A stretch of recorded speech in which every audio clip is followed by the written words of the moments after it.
Hey everyone, I think I'm live for the first time. I just want to do a check. Not expecting many people in here, but I just want to do a check while I'm waiting for people to come to make sure that there's not too big of a lag, that the quality is okay. I have no idea what I'm here.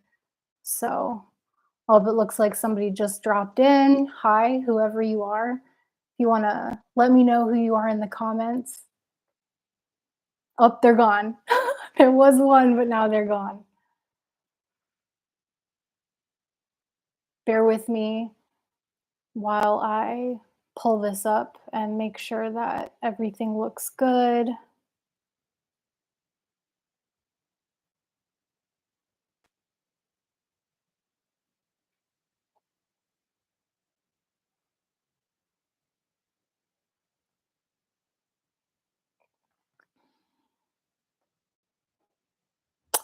Hi, whoever just joined. How's it going?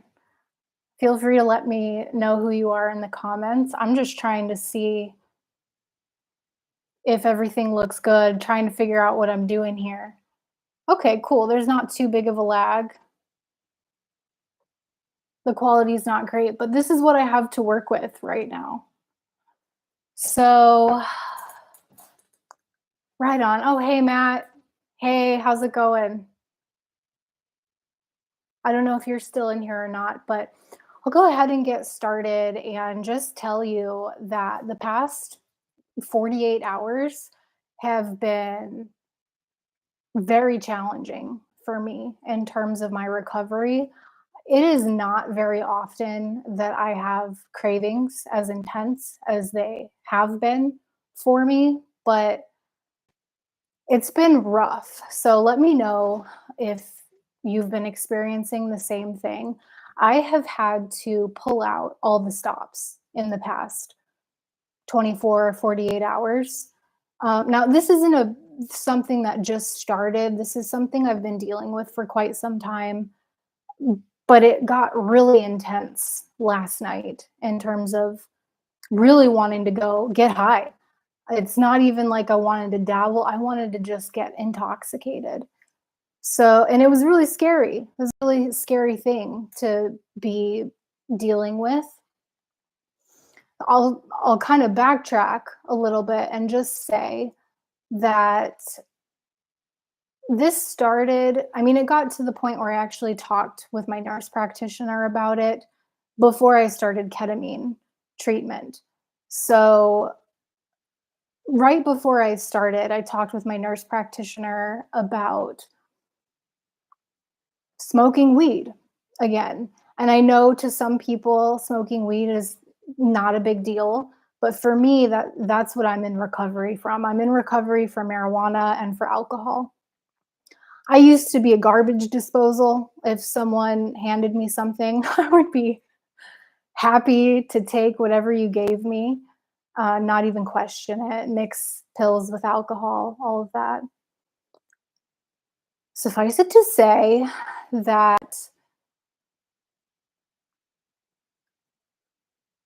talking with my nurse practitioner about it didn't change anything. I asked her, like I said, before starting ketamine treatment, if I could start smoking again, like a plea, to I know I have issues with alcohol. I have no desire to drink alcohol, but I want to get high. And so I asked her permission and she said, absolutely not. She says, "Do you have pain?" My pain's not physical. My pain is emotional. And so she did not give me permission to smoke weed. Marky, hey, what's up? Welcome to the party. It might just be us, you and I, this evening. How's the quality? I'm curious about how the quality is. I'm doing the best I can uh, with the tools that I have. My signal is not strong enough to StreamYard. So, yeah, I'm live. I'm just trying it out, seeing how this is. So, I was in the middle of telling you that right on, sounds good, right on.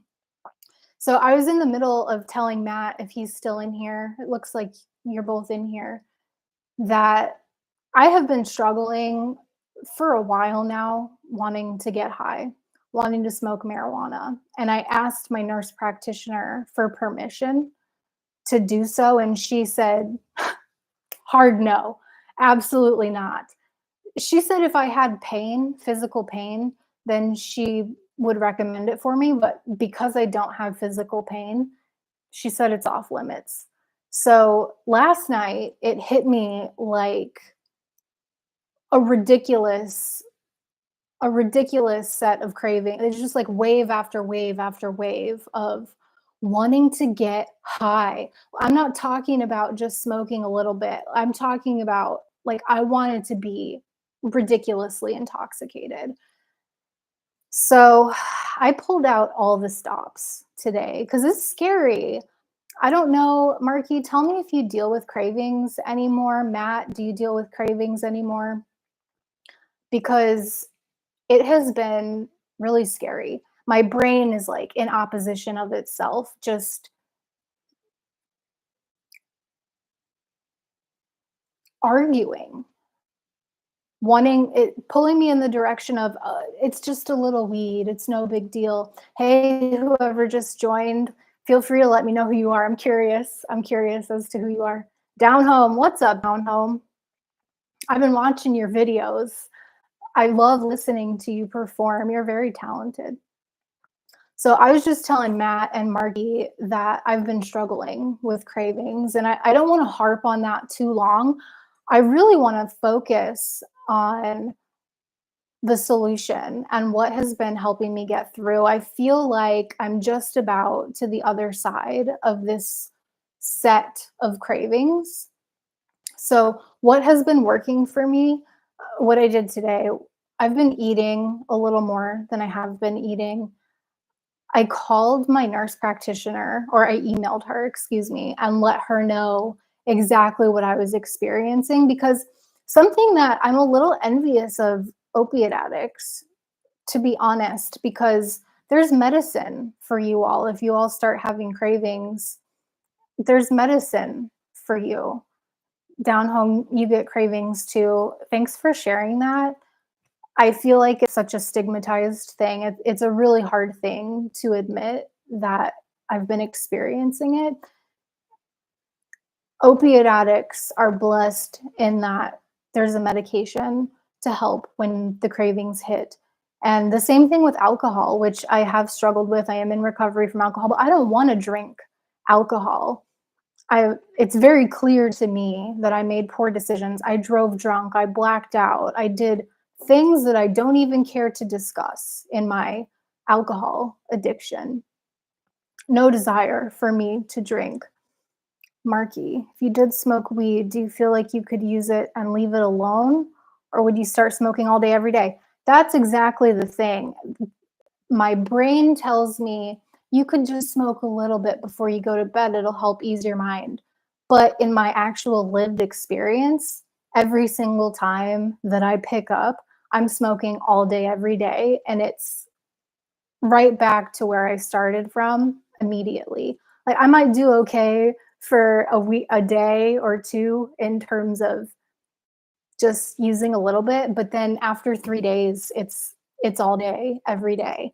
So, spoiler alert, all the work that I did today in terms of reaching out to my nurse practitioner, I told on myself. I told her I'm having cravings.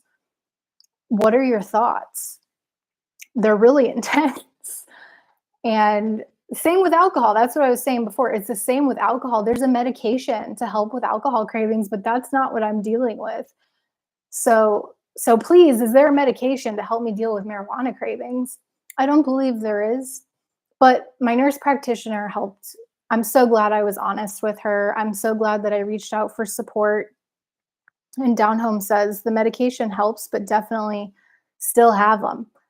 Okay. Okay. I wonder, Down Home, have you told your medical provider that you are still having the cravings? Because what my nurse practitioner told me, gabapentin. Okay, interesting.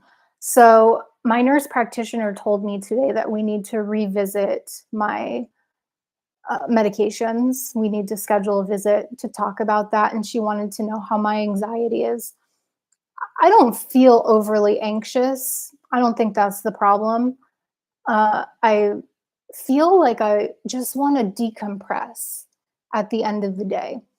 And it helped that she asked the question about my symptoms because I hadn't even really stopped. Well, that's not true. I was talking with Rachel the other night, if I can put her on blast.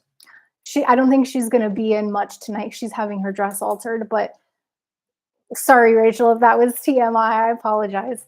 But anyways, I'm glad that my nurse practitioner said that she wants to revisit my meds. Perhaps gabapentin is something that she would want to try. I don't know. I really don't want to go on more meds. If anything, I want to try to reduce the amount, but I also don't want to compromise my recovery. So, you know how I feel about the pharma industry. Yes, Marky, I do.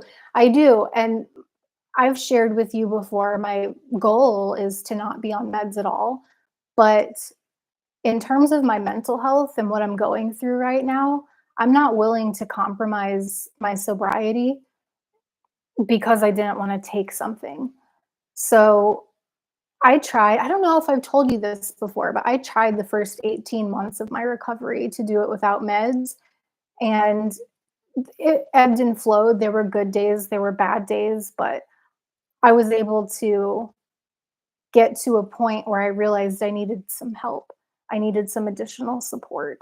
So it's taken a year to get to the point where I'm at now, and I wouldn't trade it for anything. Suffice it to say, I have been struggling with cravings. So Matt says, yes, let me put the spectacles on here. Yes, to be honest, I always know in the back of my head that I could take some subs or something to be more energetic on days I feel lethargic. My trick is to believe a better day will come. Yes, totally. That's what has been my saving grace today, is knowing that it's temporary.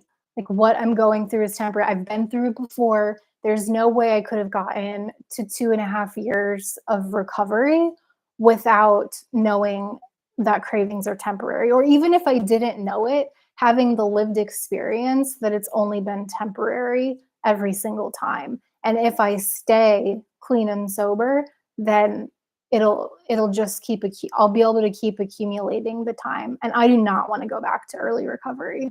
It was so hard to get clean. Gabapentin will help with THC cravings down home. That's interesting.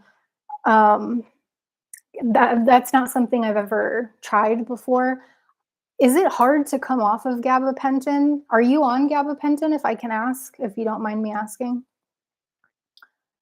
Matt, and so far, eventually, I like how you emphasize the syllables of your words with extra letters, Matt.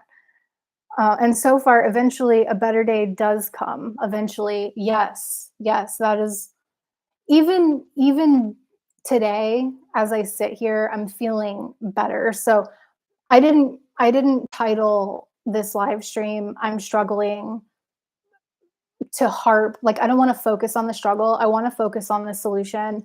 And so I'll continue as we go through this conversation to highlight things that I've done that have actually alleviated some of the stress caused by the cravings. Down Home says, look into it. I take it also. It's very good, but I get it. That's the goal of mine too. Also, I'm guessing what you mean, Down Home, is that your goal is to eventually not have to rely on the medications anymore. Not rely on them, but lean on them, you know? Matt says, have you ever taken valerian root? They mellow you out. So, Matt, I have taken valerian root, and actually, for the ketamine treatment, they wanted to make sure that I wasn't taking that. I think the two can interact. I don't know if it would interact with the other meds that I'm taking, but um, I know for sure they wanted me to not take any valerian root with the ketamine treatment. Kimmy! Hey, Kimmy. You're at work but want to stop and say hi. Kimmy, I'm so glad you stopped in and say hi. It's nice to see your face. Marky says, hey, Kimberly. Marcus, with a nice face with a tongue hanging out.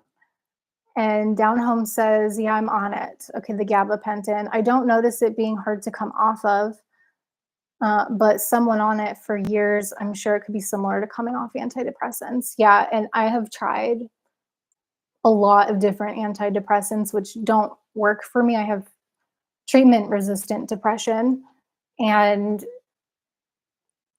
it's hard. It is hard, even though I didn't stay on them, any of them, very long. I take Vraylar now, and I've been on that for several months.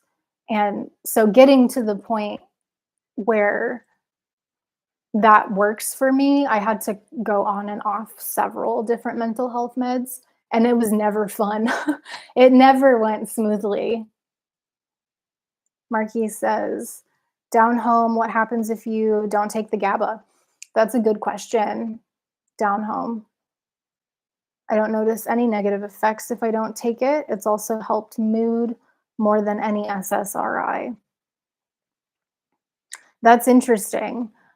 We'll see what my nurse practitioner has to say about it. I am open to adding something in to get me through this hump. Have my vitamin D, Kimmy wants to know, have my vitamin D levels been checked?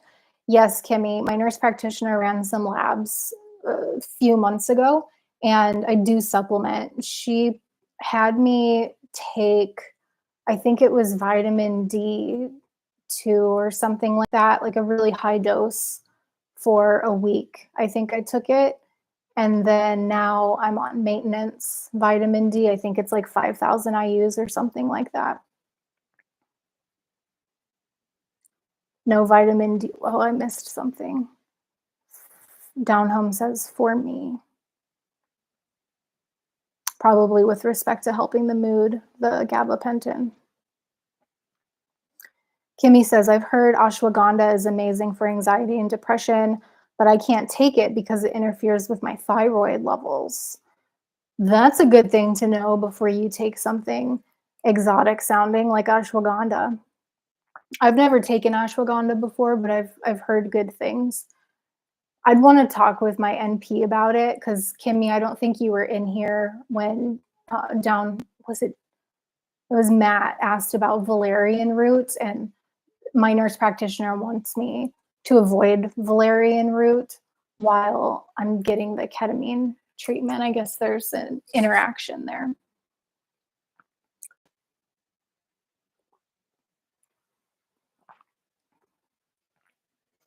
Kimmy says D3, I'm supposed to take it daily, but I forgot.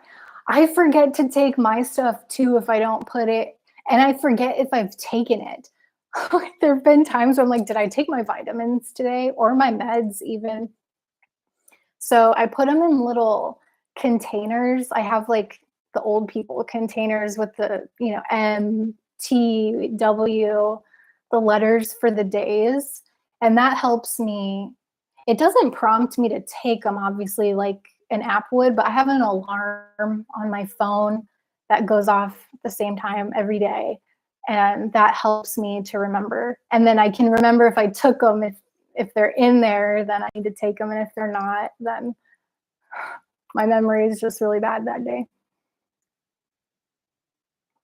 Kimmy says, laugh out loud. Marky, everyone needs some good vitamin D. Yeah, I agree. And in California, interestingly, most people are deficient in vitamin D. I don't know why that is. Even when I was surfing regularly and my skin was way more dark than it is right now, I think I was deficient in vitamin D. Gonzo in the house. Hey, Gonzo. I'm hoping you feel better. Love you. Dude, I love you too, man. And I appreciate the kind words. I was telling everybody before you got here a little bit about what I've been going through, just struggling with cravings. I am feeling better. Just being honest about what I've been going through and reaching out for support. I was telling everyone I reached out to my nurse practitioner and my therapist, which I haven't actually got to that point in the story. My therapist, I am so blessed to be working with her. She stayed on the phone with me for an entire hour today and talked me through the cravings. Um, she hooked me up with her Udemy. Are y'all familiar with Udemy? She's got a bunch of courses on there, and she gave me her username and password so I could get on there and look at the different courses that she's invested in. And she's like, "You can look at anything that's in there." I was like, "Oh my gosh, thank you so much." It was nice to talk with her about she explained to me what's going on in my brain if I decide to start using again, that it's actually gonna affect my brain to increase paranoia, which with PTSD is not something that I wanna do, so that was probably the most helpful. Uh-oh, did I cut out? It looks like it cut out for a second. Anyways, that conversation with my therapist about my brain is probably can you all still hear me? I wonder? Um, the thing about my brain was the most, uh, impactful thing that came out of me reaching out and asking for help today. Kimmy says, um, I got rid of all my old maybe people containers for pills. All my old people containers. What's a people container? Plus all of my daily vitamins don't fit in them. Yeah, that's a challenge sometimes is getting everything to be in there. I got rid of all my old people. I'm wondering what a people container is. I think Marky was referring to the other vitamin D. What's the other vitamin D, Marky? I'm gonna eat my phone. You're so hungry right now. You're almost done. You're so almost done. I have so much respect for everybody that participated in that fast. I wanted to offer some more support, but I felt like I couldn't add value because I've been intermittent fasting. So I felt like I didn't want to remind y'all that I've been doing that. Okay, you missed it. What are you craving? Cannabis? Yes. I wanted to get high. Like not a little bit. Like I wanted to take dab rips and get intoxicated, especially last night. Alcohol is not tempting to me at all, but cannabis is what I was wanting to use. I'm feeling better. Like, spoiler alert, all the things that I did today have helped me to get through the cravings. I chewed some nicotine gum. That helped. I have a therapist too. Good for you down home. How long have you been working with your therapist? And Gonzo, I was feeling shitty the last 6 months when I went on subs, like I was in this state of early withdrawal. I recently switched to methadone and feel 180 80 degrees better. Wow, that's interesting. I could see how switching to methadone would be helpful. I'm wondering what your journey was like working up to the methadone. Like, can you tell me or will you tell me a little bit about what the process getting to the methadone looked like? Uh-oh, is the audio cutting out? That's no good. I was wondering if that was gonna be an issue because my signal is very, very weak. So I'm gonna have to work on getting a better setup. Gonzo says you heard everything. Right on. I tried setting up StreamYard and I did a test run, but the lag was it was like a 20-second lag and video quality was even worse than the video quality that you're all seeing right now. I know it's not ideal, and I'd really like to improve that. So thanks for being patient with me while I work on getting everything I need. Can't hear anything other than skipping sounds. Oh no, I'm sorry, Kimmy. Oh, it's better now? Oh, that's good. Matt says we can hear you. Okay, I wonder why it's skipping for Kimmy. All kinds of issues, Kimmy. YouTube is deleting your comments and not letting you um, hear the audio. It's probably because of my connection. I got to work on getting a faster signal speed. My upload rate is like 750 millibytes per second or some, it's really low. It's like a third of what it needs to be. So Gonzo is a hardcore Fent user, and you couldn't quit. I was put on 24 milligrams of subs, but I still got cravings, probably because I felt like shit. I just got desperate for relief, so I decided to check out methadone. I'm so proud of you, Gonzo, for realizing that you needed some support. And that's exactly where I'm at too, with respect to my cravings. And that is why I reached out to my nurse practitioner today and waved the white flag, basically. Like, please help me. I feel like I'm at risk. And talking with all of you, I want to express some gratitude right now because talking with all of you about what you all experience has helped me to feel comfortable with talking about cravings with my medical health provider and prescriber. And we are going to be talking about meds now sometime soon. So we'll see what she thinks in terms of adjusting my meds. It might just be a matter of adjusting what I currently take, or there might be some changes made to the actual meds. Marky, don't eat the phone. Marky, y'all have how many more hours? It's tonight, right? Aren't y'all done tonight at 10 or something like that? Kimmy, Gonzo, did you work on the cause of your addiction while you were on Suboxone?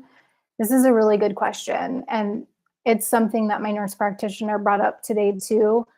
She was wondering if I had a sponsor to reach out to. And I know that 12 steps not for everybody, but I had the same thought. Like maybe it would be a good idea to connect with a 12-step group and have a sponsor to be able to talk to, or someone similar, like i I was heavily involved with 12 step the first year of my recovery, and that was really helpful just to keep me sober, to get me to that first year chip, to do the steps.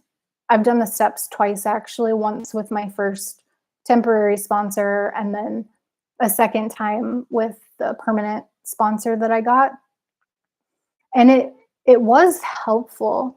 My nurse practitioner suggested working the steps again, which I'm kind of resistant against because AA is so rigid and authoritarian in the way that they view recovery. And I've gone through peer support training in the past few months and have developed a different perspective on what recovery is and how everyone has the right to define what recovery means to them. And I really like that perspective. So going back to AA, or I've thought about MA, there's Marijuana Anonymous. I'm scared though, because it's like, well, if I go to MA, does that mean I can't smoke CBD? Which I haven't smoked CBD since I've been clean and sober, but it's like a loophole that my brain found last night. Like, can I just roll up some CBD and spark that up? Just being honest. Tomorrow for you, Marky? Okay. Okay. And you worked out, how many times did you work out during the fast, Marky? Gonzo. So I guess no Kimmy, but what would the cause be? I wasn't numbing anything, just like to be high, which I'm not proud of. Yeah, ashamed of actually. Yeah, I can definitely relate to wanting to be high. That's exactly how I felt, and nothing even happened. I can't say that anything happened to trigger that feeling of wanting to be intoxicated, but it was real and it was strong. I like being intoxicated. Like, uh, but I know that I'm more functional as a human being in my sobriety. And I want to stay sober. I don't want to go back to using, but I did really want to get high last night. So it is really helpful to know that these things are temporary. My therapist said that cravings, strong cravings like that, typically last for about 20 minutes. So popping a piece of nicotine gum for me or for you, I mean, I'd be interested in the chat to know what you do when you have a craving. Like what are your actual steps when the craving is super intense to get to the other side?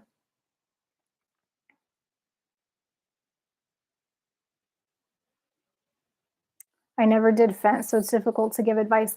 Well, Marky, I think that your experience with what you have done, which I'm not recalling what your drug of choice was. If you feel like sharing, I understand if you don't want to go there. I'm curious as to what you did use, and then did you answer if you get cravings or not still, and what you do? If you don't get cravings anymore, then I want to know.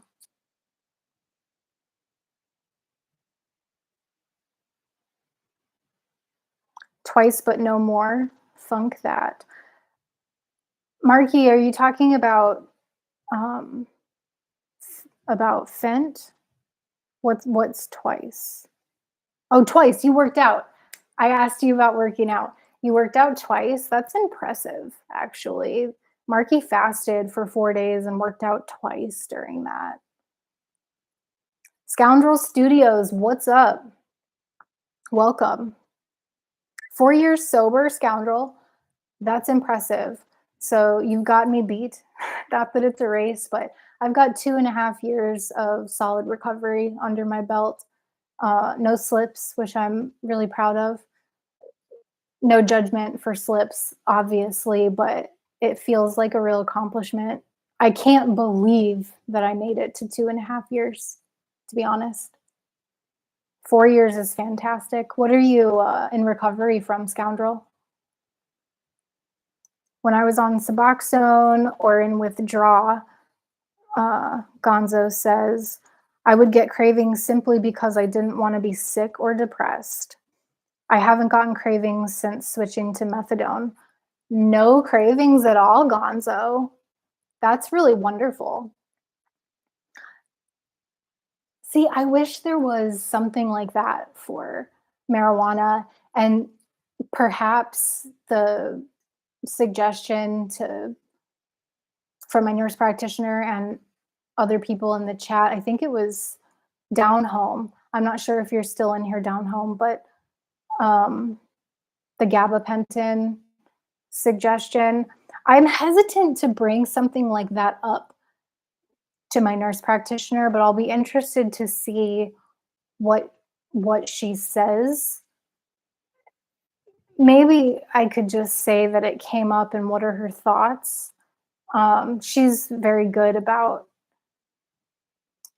explaining why something wouldn't be a good fit for me. So I'm not afraid to bring it up. I am kind of curious what her thoughts are on it.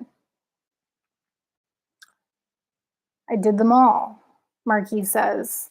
Yeah, I can relate to that too. I've tried a lot of things. I lived in Florida during the opioid pandemic.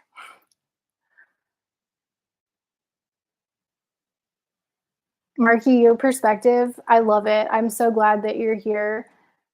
And It's so nice to have you as a part of this community. I really enjoy reading your comments and seeing the things that you have to share. So Gonzo said, I would just white knuckle it. Terrible way to deal with cravings. Yeah, white knuckling it is, in my experience, not the way to go, because ultimately it's like you can only hang on so long, you know? And like Kimmy was saying, like if we're not dealing with the underlying, oftentimes underlying mental health issues that are associated with driving us to want to get high in the first place, then it's not sustainable. There's like an analogy that's formulating in my head and I'm trying to put it together. It's like I need to put gas in my car.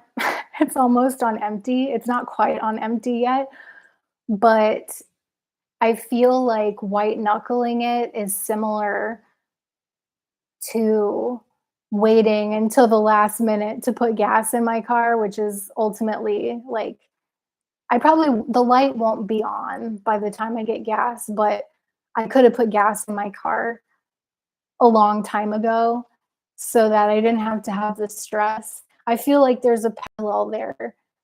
Like like if we take the time to do the work and put gas in our tank, then that could help to eliminate some of the pressure we feel to use because we've addressed underlying issues and whatever is driving us to use in the first place. Alex, what's up? Oh, I missed some comments. Oh, scoundrel, alcohol. Me too, scoundrel. Alcohol was the bane. I hid it really well, but alcohol's no joke. And Anne Marie. Hey, Anne Marie Bliss. I didn't even have a drink of alcohol until I was 35. Weed at 48. You look so young in your profile picture, Anne Marie. 51 ketamine. Welcome to the ketamine club. Can I still join? But I but I also don't want to head that direction. Do you mean, Anne Marie, do you mean can you still join in terms of being here in this group? Absolutely, 100% if I'm understanding your question correctly. You're absolutely welcome. I'm so glad you're here. It's nice to see you. And Alex, again, hey Alex, I'm so glad you're here. How did you find it, Alex? How did you know I was going live? Sup, Alex. Gonzo says, I have a prescription for gabapentin. Oh, Gonzo, you're on gabapentin too. And I don't see what's so special about it. It's never helped me. Is THC really that bad? Coming from a fent addict, though, yeah, that's totally understandable. I can definitely understand how a fent addict would wonder about THC. For me, relative to my addiction, like I can only speak from my experience, right? And from my experience, coming off of THC has been the hardest thing for me personally because it was like my identity. It was like my love. I would dab every hour, all day, every day, and smoke on top of that. So for me, coming off of marijuana, I experienced withdrawal, the emotional aspect of it, you know, being able to bond and connect with other people. Like my friend circle has completely changed. And there's so much, and I know you can relate as a fent addict to so much of your life changes when you get clean. So I can relate to addiction with respect to the lifestyle changes that are required and the psychological temptation to want to go get high. I have never, I don't think I've ever done fent unless it was slipped into something that someone gave me. People say that weed is laced with fent on the streets now.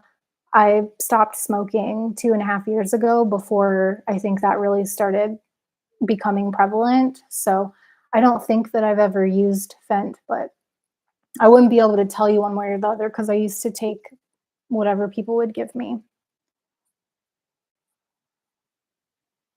Long time no see. Been dealing with some things. Alex, what's going on? Do you want to talk about it? Glad you're all still here. What's up, Tara? What's up, Alex? You're a chick. Cat's always on E. I think you mean that my gas tank's probably always on E. Car. Yeah, car always on E. It's not. It's not, Mikey. It's not always on E. I'm actually pretty good about filling up about halfway. I'll fill up, but um, the past few weeks have been a little different for me, and that's something I'm trying to work through. I had a weird experience at the climbing gym with this guy. I've started feeling really uncomfortable with him, and I haven't actually been back since then. And I've been kind of like hiding out, to be honest. So, Matt, I don't know if you're still in here, but Matt and I decided to be workout motivation buddies, and we walked. We live in different places, so we're just like setting goals and trying to meet them.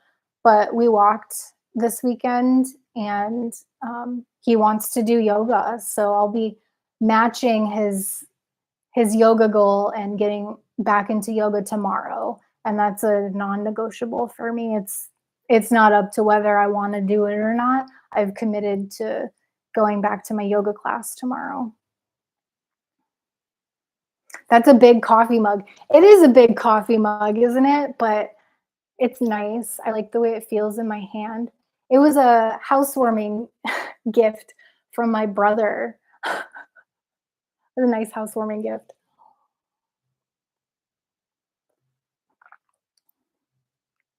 Alex says, "Did you feel any more spiritual in any way, or after, during or after a ketamine dosing?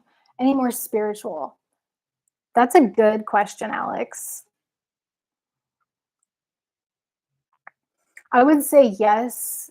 In particular, the first session, I felt. Can y'all hear? I live above a dance studio. Can y'all hear the music right now? I'm curious. So, in terms of the spiritual experience, I wouldn't have described it that way myself, but now that you're asking, I think there was a component of spiritual experience for the first ketamine trip because I think I wasn't fully in a K-hole, but I was like hallucinating and seeing things. So I would say it was spiritual, and both all three trips that I've had so far, because I've had three sessions, all three have been spiritual in the sense that I was with myself, I showed up for myself, I set intentions. And to me, that's a spiritual experience. Setting an intention for self improvement and self discovery to me is spiritual. So I would say yes to all three, more noticeably the first one, but I would argue that the second and third trips were also spiritual experiences, just very different than the first one because I didn't hallucinate. I didn't really feel any, I mean, I did feel an effect, but it didn't feel psychedelic. It felt more mild and like an altered state of consciousness, but not intoxication. It felt um, like very internal. Like I was very aware of what was going inside of myself and very aware that something was happening, which to me is spiritual. Good question. Matt says, I take nicotine too. Oh, I lost it. There it is. I take nicotine too. Sometimes the gum, sometimes the lozenges.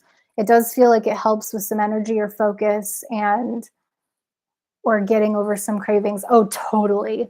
I love the nicotine gum. I quit smoking when I got clean and sober, and I just started chewing nicotine gum a few months ago for the health benefits. Actually, not because I was having cravings or anything, but I don't know if anybody's familiar with Dr. Andrew Huberman, and um, there's this doctor, I forget what his first name is. His last name is Artis.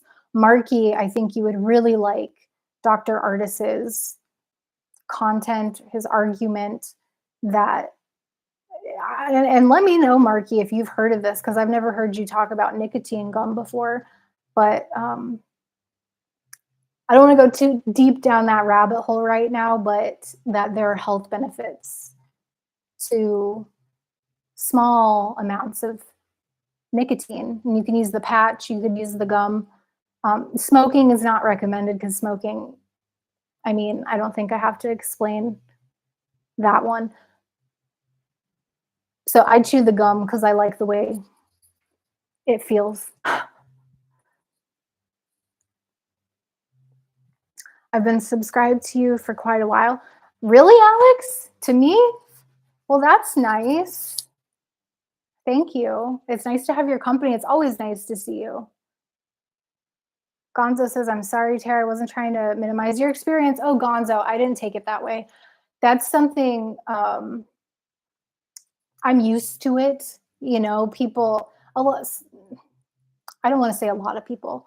There are some people who think that marijuana addiction is not a thing, and that's okay. You know, I can live with people thinking that it's not a thing. I think it's hard for me though when I start letting other people's perspectives permeate. I'm wanting to make a joke and say like permeate my blood brain barrier, like as a joke, because I want to use, like there's there's no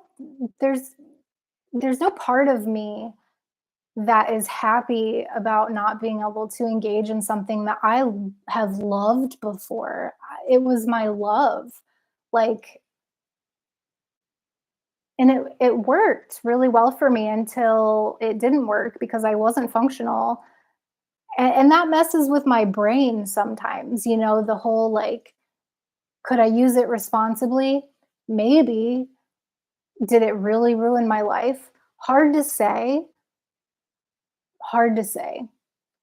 But hearing my therapist talk about the changes in my brain, and my nurse practitioner has taught me about how my brain is still recovering, even though I'm 2.5 years into recovery, my brain is still changing. And I did at times, not all the time, but I did at times experience paranoia from the marijuana. And with PTSD, that's not something that I want to revisit at all. So it's an interesting debate, I think, is marijuana addictive or not? It depends on the person.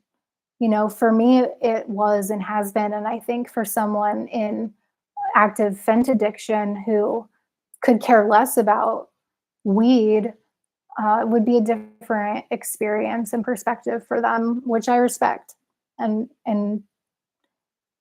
would never argue with.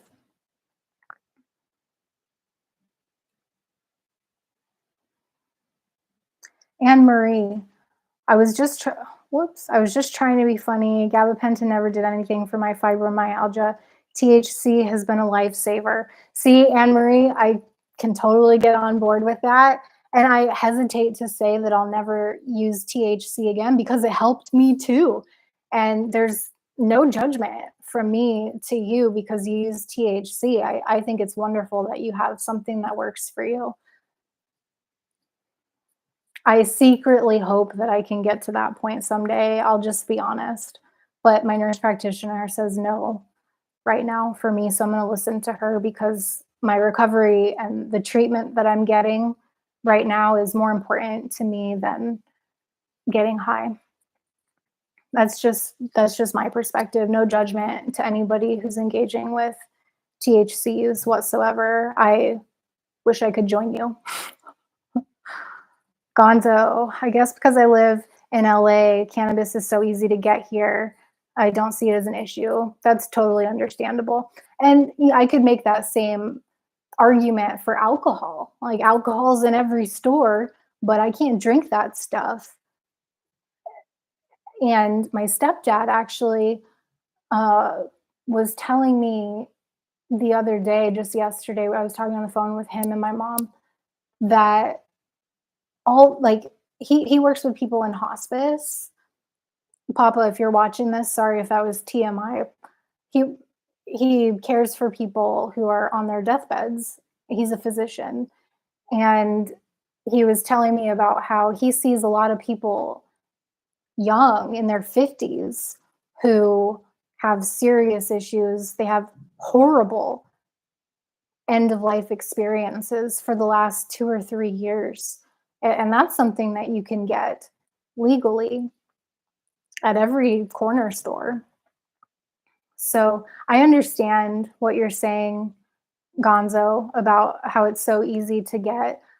I think for some people, though, even if it's legal, it can still be dangerous.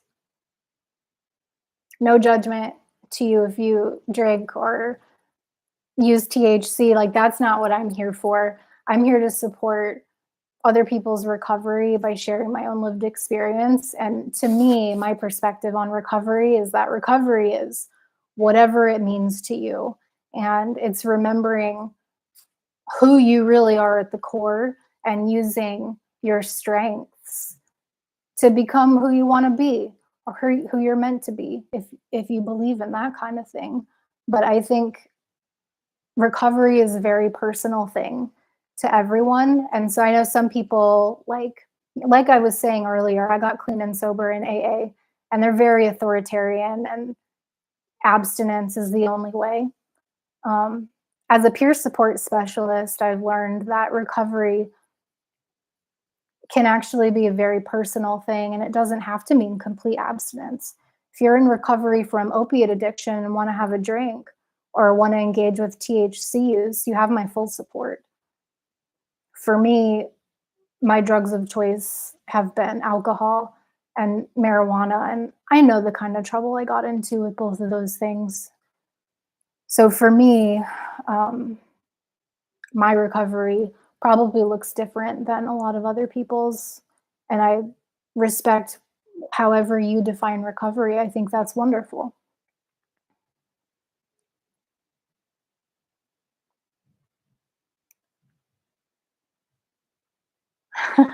Alex says, I work in the largest cannabis cultivation in my state, so it's far from taboo. Right on, Alex. I worked on a pot farm right before I got clean and sober and smoked so much there. And I did great work too. Um, that's why I think it's hard for me to have cravings in particular. The alcohol cravings are far and few in between. They're not that intense, to be honest.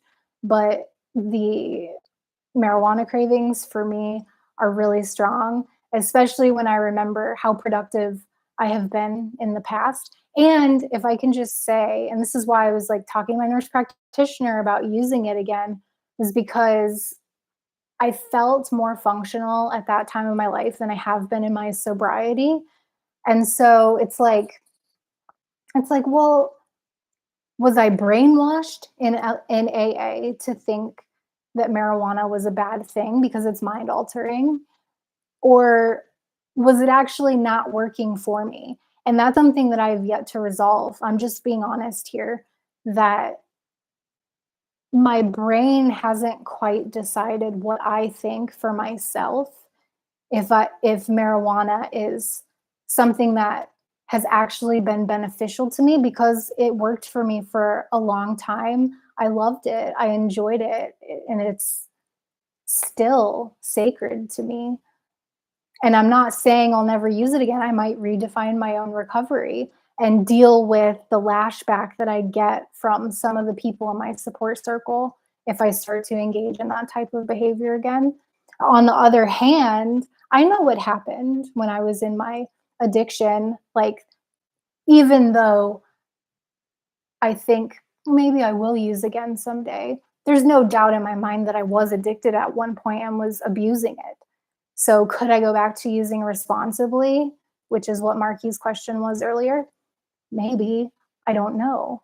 But I already talked to my nurse practitioner about it, and she said, no, not with my treatment, not with what I'm going through right now. It wouldn't be a good fit for me.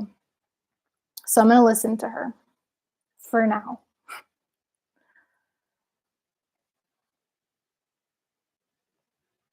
Anne Marie, I can finally get some housework done, uh, but it won't bring it up.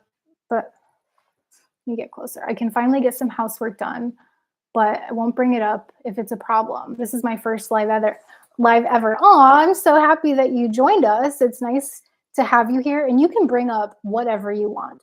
I think a good, healthy conversation and exploring different perspectives is a wonderful thing to do. So please, you're always welcome here, and you're always welcome to talk about whatever it is you feel like talking about that day.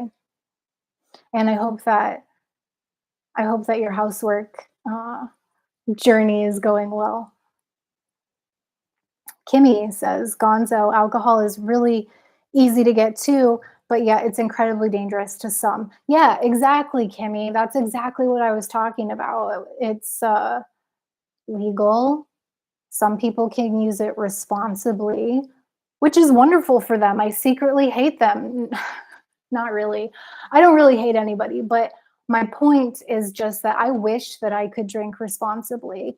I wish that I could have a glass of wine a few times a year and be done with it and not even think of it, but I don't drink that way. I was just saying earlier, it's like, if I could, let me rephrase this. I don't understand how some people are able to have one glass of wine and be done. Like, what is the point of drinking if I'm not going to catch a buzz? Which means that I was drinking 2 or 3 glasses of wine. I mean, like the bottle. I would drink the bottle and then want to drink more after that. But if I didn't drink the bottle, then my buzz wasn't strong enough to make it worth it for me. And I mean,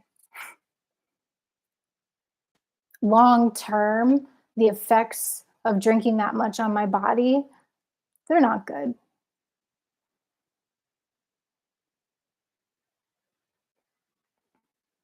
Anne Marie says, Alex, all good. I keep my car on full and fill it in the opposite direction.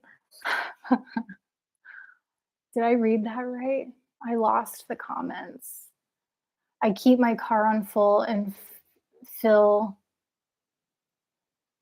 it in the opposite direction. I need to put gas in my car. Gonzo, very true, Kimmy, right? Adrian. Hey, Adrian, how are you? Welcome. Marky, don't let some dude creep you out from climbing. Tell that dude to beat it next time you go. Yeah, hopefully I don't see him again. I am really behind in the comments. I agree with you, Marky. I need to woman up and get my tail back in the gym. I think yoga will be a good start tomorrow. Alex says, have you recently refocused on or let the situation percolate that experience to keep it in fruition?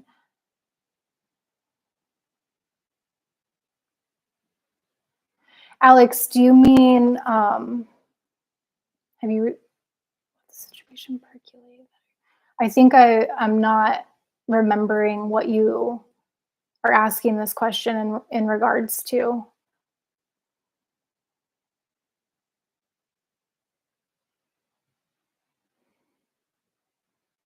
Are you asking about the marijuana?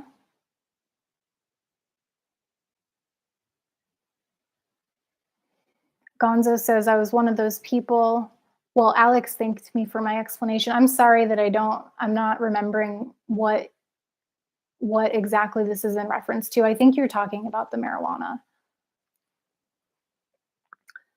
Gonzo, I was one of those people. I'm not proud of it. Don't listen to me. I'm just a junkie. Oh, Gonzo, I don't think that about you. I think that it makes sense that you would have a different perspective on marijuana based on it's all relative, right? Everything in life is relative.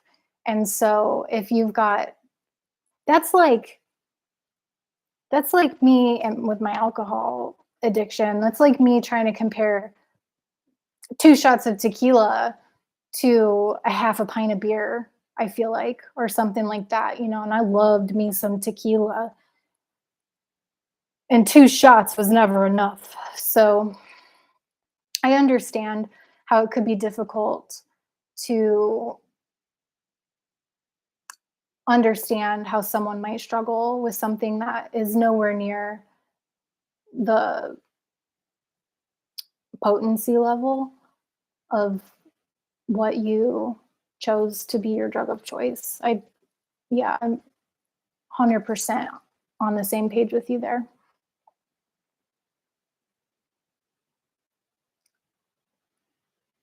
I think you're spot on. I think it comes down to the withdrawals with me.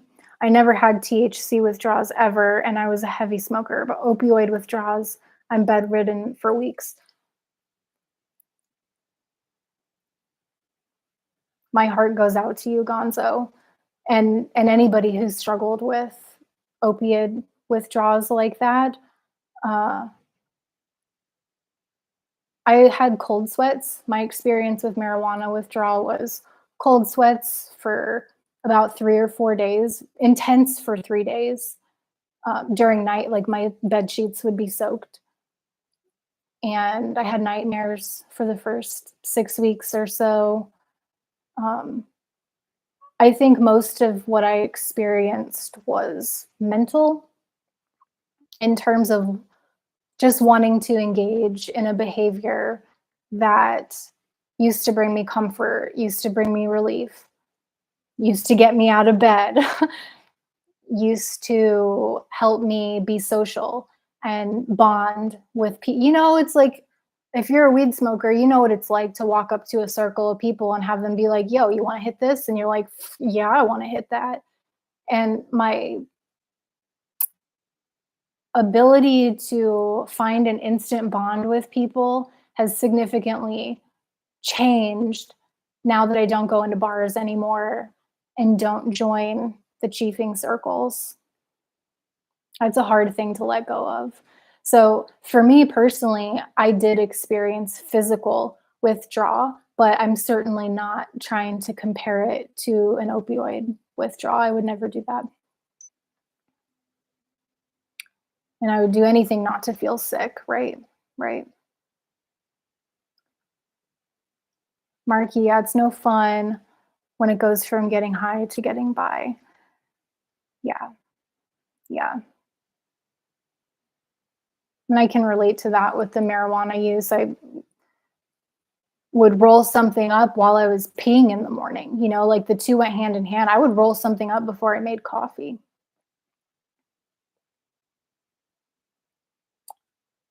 Realist EDM. Hey, realist. Nice to see you.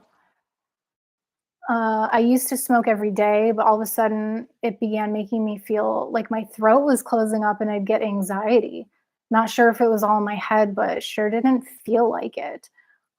I don't think that's all in your head at all. I think that's a very common thing to have increased anxiety and a physical reaction to your throat. That's really scary, realist. How long has it been since you were smoking every day? And do you still smoke or are you in recovery from marijuana? Or do you consider yourself to be in recovery? Oh, I lost my place again.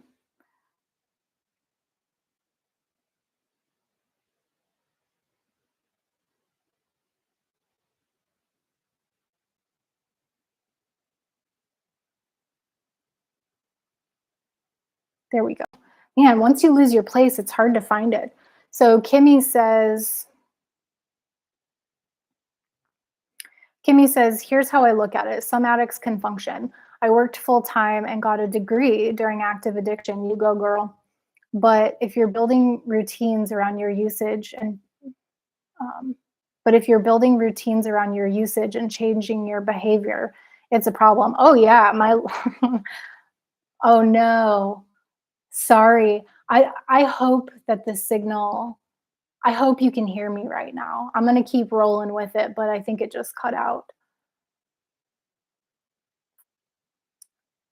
Kimmy, my whole life revolved around marijuana.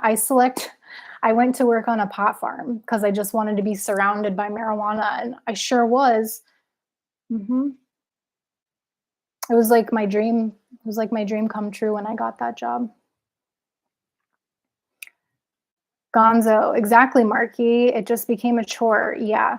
All my leftover money would go to Fent. A $40 a week habit can turn into 600 easily. Right. Yeah. With my experience with marijuana was that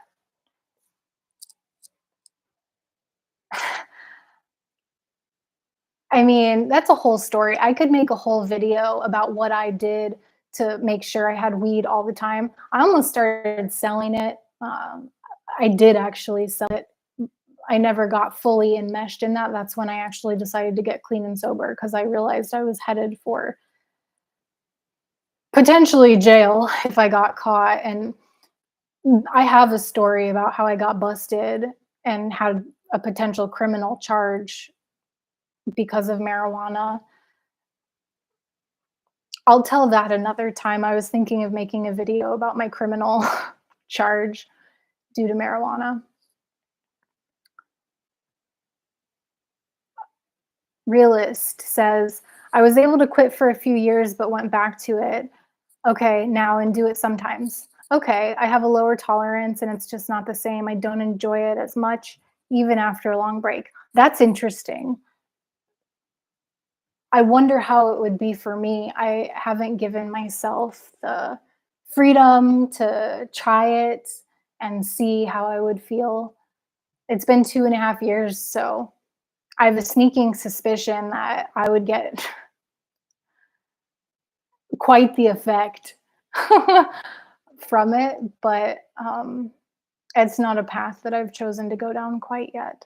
It's interesting though that that you think it's not the same. Jill, hey Jill. Thank you. I appreciate that. I think I've told you this already, but I really like your new profile photo. I think it's beautiful. Anne Marie Bliss. I know no one in my personal life that knows anything good about substances. I'm a poor shelter girl. Do you mean that you live in a shelter or that you are sheltered? Because I can relate to both of those things. I lived in a shelter and I've been sheltered. I want to know how you mean it though, Anne Marie. Gonzo. That was me, Kimmy, until my opioid dependence grew and I just craved stronger and stronger opioids. It can't be a sustainable addiction unless a person has unlimited resources. You know, that's a good point, Gonzo. And I think I'm thankful that I'm working with low resources, although I would like to spruce up the stream of it, use StreamYard, be able to have people on, have a stronger signal, all that jazz. But I do question if I had resource like enough resources for something like that, if I would be engaging with old behaviors like marijuana usage. Would I have gone out and bought some CBD off the cuff because it was a loophole in my head last night? I was scheming last night. I was like, all right, I'm not going to get high from CBD. My nurse practitioner didn't say no CBD. So that's probably fine, right? But because, not to repeat myself, but just to make a point, because my budget is super tight right now, I am still, I would still consider myself to be clean and sober. in terms of not having engaged in the marijuana usage. I say still consider myself because some people have expressed concern over me using ketamine and they're like, have you thought about how ketamine is going to affect your sobriety? And I was like, I'm doing it. What are your all thoughts on that? Do you think someone who does ketamine can still be considered clean and sober? Please answer honestly, because I consider myself still in recovery. The whole clean and sober thing, quite honestly, and I want to kind of make a video on this too. It's like clean and sober versus recovery. If I'm not clean and sober because I take ketamine, then I don't really care because it's helping me. Kimmy says, yeah, Gonzo, I never went to harder drugs because I was always paranoid and I got a prescription. But I was in active addiction for about 13 years or so. Kimmy, I didn't know you were in it for that long.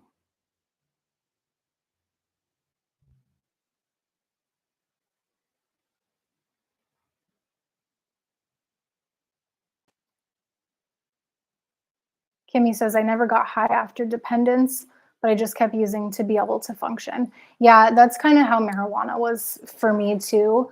I wasn't necessarily getting high anymore. I just needed it to feel normal and had to smoke all day, every day to maintain that effect of just feeling normal.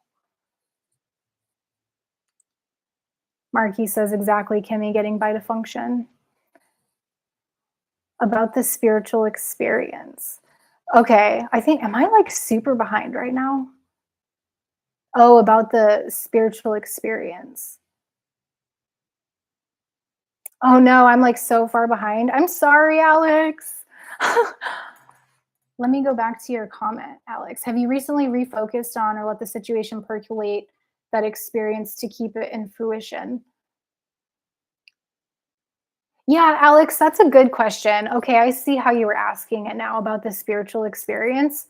So I think until you asked the question, I hadn't really I did reflect after the second session because I was like, why did I get nothing? And my conclusion was that I got nothing because my intention was meaning and purpose. And I think meaning and purpose has a fluctuating definition throughout life. You know, my meaning and purpose right now is to engage with you and to enjoy my first live stream.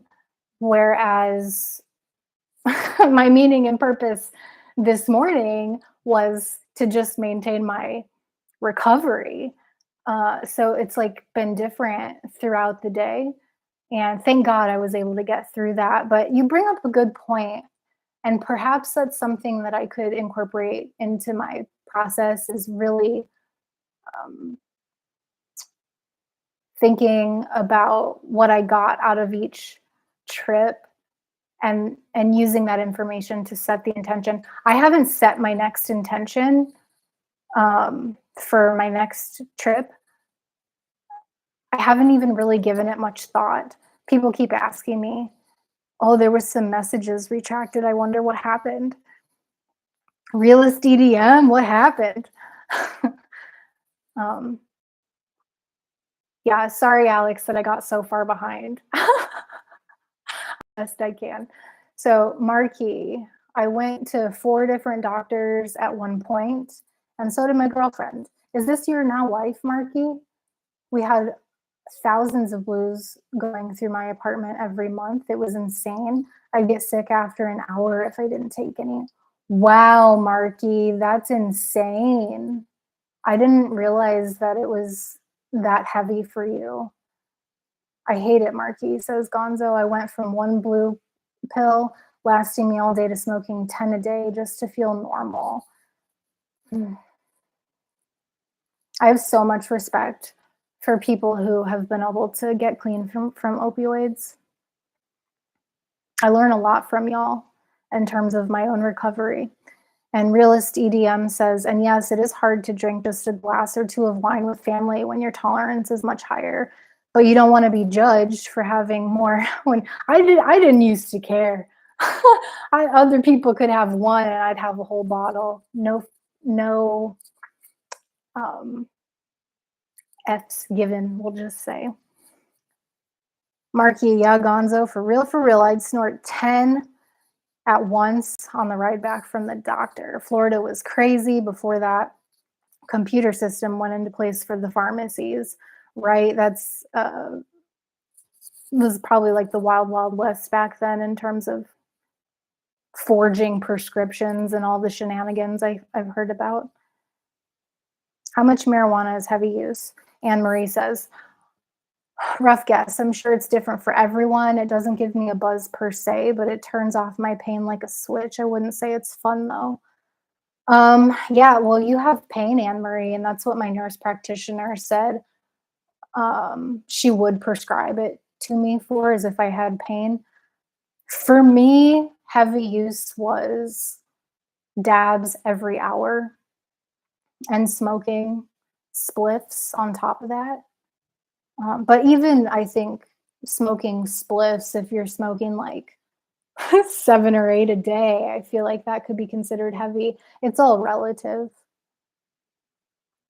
Yeah, exactly, Kimmy. Anne Marie, I think that's subjective. I agree. I think it's subjective. Gonzo said, oh, wait.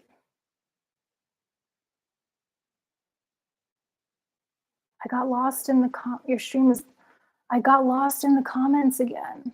Oh, there we go. Kimmy's Playhouse. Anne Marie, I think that's subjective. Yes. Gonzo. And that was just your feel normal dose. Exactly, Gonzo. That was just to feel normal. I'd smoke 5 and still think I hadn't started to even use for the day. Exactly. Because that's exactly right. You're just trying to get to that baseline so that you can get high. Yeah, dude, it got bad, Marky says. Marky, you've made a lot of progress. Your story is very inspiring to me. Kimmy says, damn, Terry, your stream is popping. Very active chat. Yeah, I'm loving it. I think this is great. Thank you all so much for stopping by and participating. I'm enjoying it. I hope that the quality is good enough. You know, I'm doing the best I can with what I've got, and we'll go from there. Jill, I take one puff of 420 and I'm high as a kite, then fall asleep. Jill, I wish that was me. I wish I could take one puff and fall asleep, but just ain't so. At least it hasn't been in the past. Jill, then wake up and eat a lot and eat a lot. Exactly. Yeah, it did help with my appetite too. Anne Marie Bliss. Oh, I'm so glad it doesn't make me munchy. Really, Anne Marie? You don't get the munchies? And Jill, that's not why I use it, trying to gain weight. Yeah, I can relate to that, Jill. I want to gain some muscle and stay toned. Brandon in the house. What's up, Brandon? Thanks for joining. How am I doing? I'm doing better than I was doing last night and this morning. I was telling everyone earlier that I was struggling pretty intensely with marijuana cravings. I did all the things. I reached out to my nurse practitioner and told on myself that I was having cravings. And I also reached out to my therapist and talked with her for an hour today and talked with friends, talked with family, ate some good food, took a little walk, took my garbage out, did some dishes. I did things that helped me. I chewed some nicotine gum. I did things instead of engaging in the behavior that I was craving. And now it's pretty much past and I'm feeling better hanging out with y'all. Anne Marie Bliss, I'm sheltered. I'm naive. No street card. I buy my weed from the dispensary. Okay, I used to be a Molly Mormon. Oh, Molly Mormon. I used to live in Arizona. My first serious boyfriend was Mormon. I like Mormons. I think they're really sweet, very nice people. And I can relate to being sheltered for sure. I don't think it's necessarily a bad thing that we were sheltered. I think if it's between being sheltered and having on the opposite end being thrown out to the wolves and kind of being left to our own devices and able to party and not have to hide it and all that stuff, it's hard to say which one I would pick, but I used to have some resentment against being sheltered, but I've worked through that with my therapist. And Anne Marie, I want to say I think it's great that you get your weed from the dispensary because I've heard, I don't know if this is true or not. Feel free to let me know in the comments if you know if this is bogus or not. I've heard that marijuana's on the street is being laced with fent these days. So I would never buy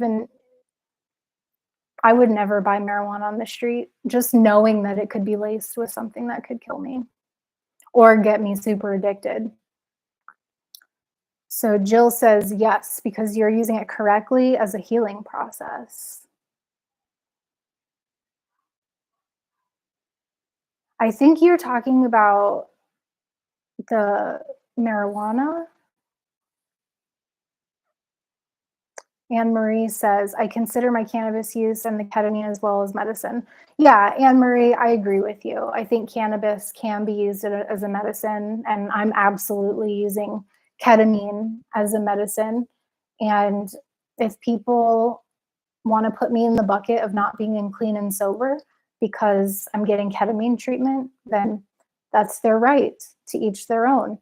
I chose to do it because I believed that it could help me. And I trust my nurse practitioner to support me in maintaining my recovery. Brandon, I got drugs to get well, to one day I was so sick and everything switched. And that's when you went to heroin. Brandon, I'm so glad you're in recovery, man. I know you were struggling there for a little while. How are you doing today? Yeah, and Jill agrees with Anne Marie. I loved heroin when yeah, and I loved marijuana when I still love marijuana, and that's the truth. Brandon's recovery, I still love it, even though I'm not using it. Exactly, Brandon. See, different drugs, but the same psychology. Gonzo says, hey, Brandon, heroin is long gone. Now it's all fentanyl. I recently switched to methadone from Suboxone and feel a whole lot better. Gonzo, I'm so proud of you for making that decision. Hey, Kimmy, Brandon says. Gonzo says, I didn't do well on 24 milligrams of subs. Wow, Gonzo. I think it's wonderful that you've prioritized your recovery. I lost my spot again. There we go.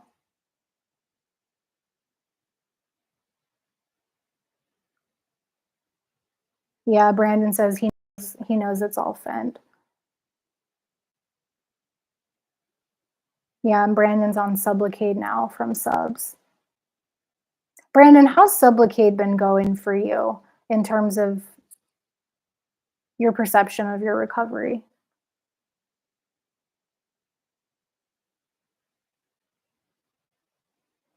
Gonzo wants to know which number shot Brandon's on because Gonzo was considering the Sublocade shot, but couldn't find a provider. Really?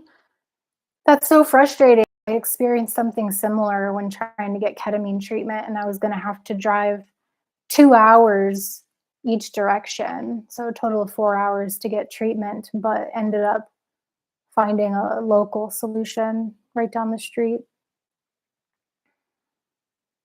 It took time though.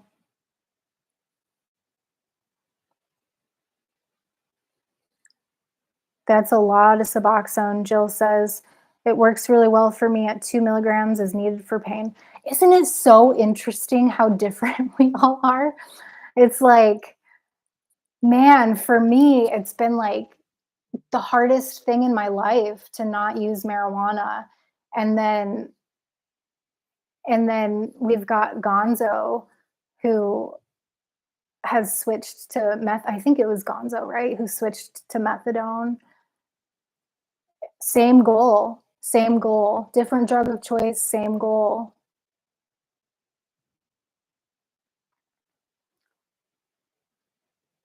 Brandon's had 7 or 8 shots of Sublocade. Right on, Brandon. How do you know how many you're gonna end up having, or is that kind of you determine that along the way with your provider?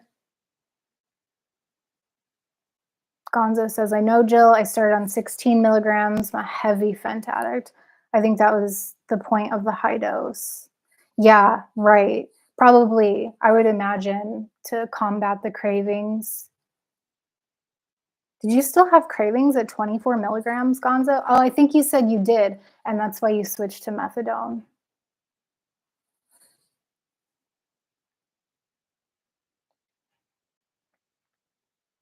Wow, we're at almost an hour and a half here. Does go by fast.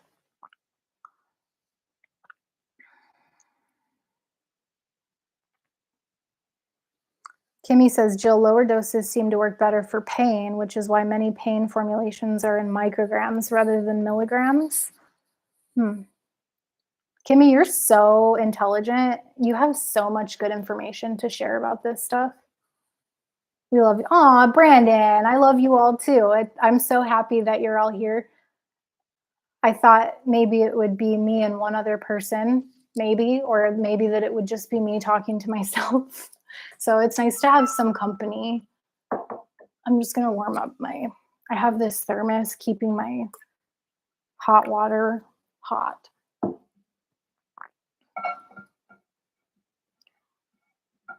Um, Brandon, that's a really thoughtful thing of you to say. The weed these days is not right, Marky, and that makes me wonder. You're right, the weed is no joke, and that makes me wonder if it is laced with something. I mean, the stuff I was smoking wasn't laced, it was grown on the farm. I saw it harvested, but the grower told me that there are people spraying plants these days with different crystals. They're growing CBD and spraying it with THC so they can sell it at a higher cost and it gets people high. So that makes me wonder if people are doing the same thing with Fent. Like, I realize that there's no way to control the dose and that could be dangerous. Like, I don't know. I don't think anybody commented on if they think weed is being laced with Fent, but I wouldn't trust any weed off the streets these days. Gonzo. I was on them since January, and I was in this constant state of withdrawal. Not full blown precipitated withdrawal, but hard depression, body aches, insomnia. I started methadone last Monday. Gonzo, that's awesome that you. I want to stay updated on your methadone journey because I know a few people myself who have been on methadone and it's worked really well for them.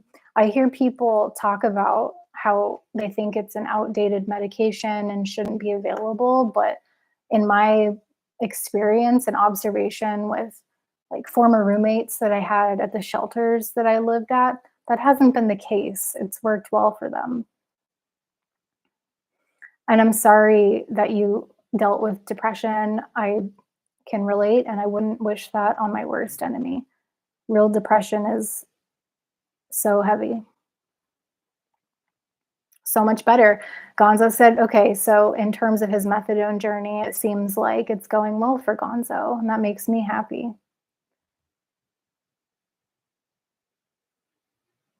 I lost my spot again.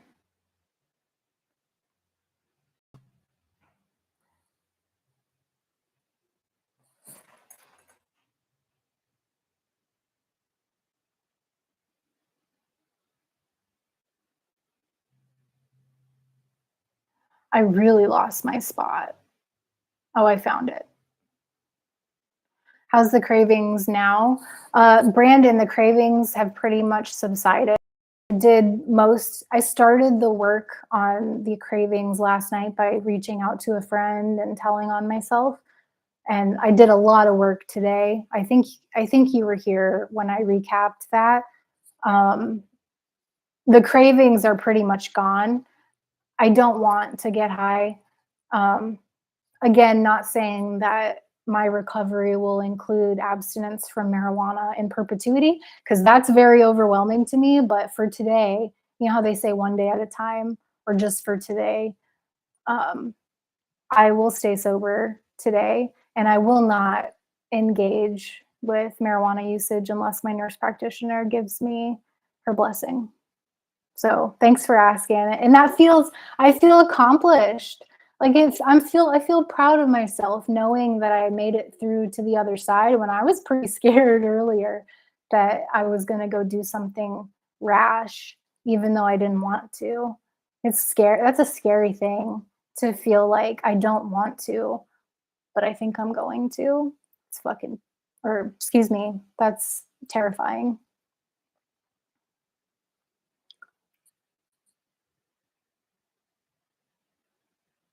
Jill says, glad it's working for you, Gonzo. Yeah, me too. When you asked if you're clean because you're getting special K. And then Jill, what did you say before that? Yes. Okay, Jill. Okay. Thank you for clarifying that, Jill, because when I get lost, I want to get to all the comments. Yeah, because I'm using it correctly and it is a part of my healing process. That's exactly what my perspective is, Jill. I'm using it as prescribed. And the big book of Alcoholics Anonymous talks about how we use medication as prescribed. And I don't understand why some people in said 12 step group don't seem to understand that part of the book. It's like they've never read it or something.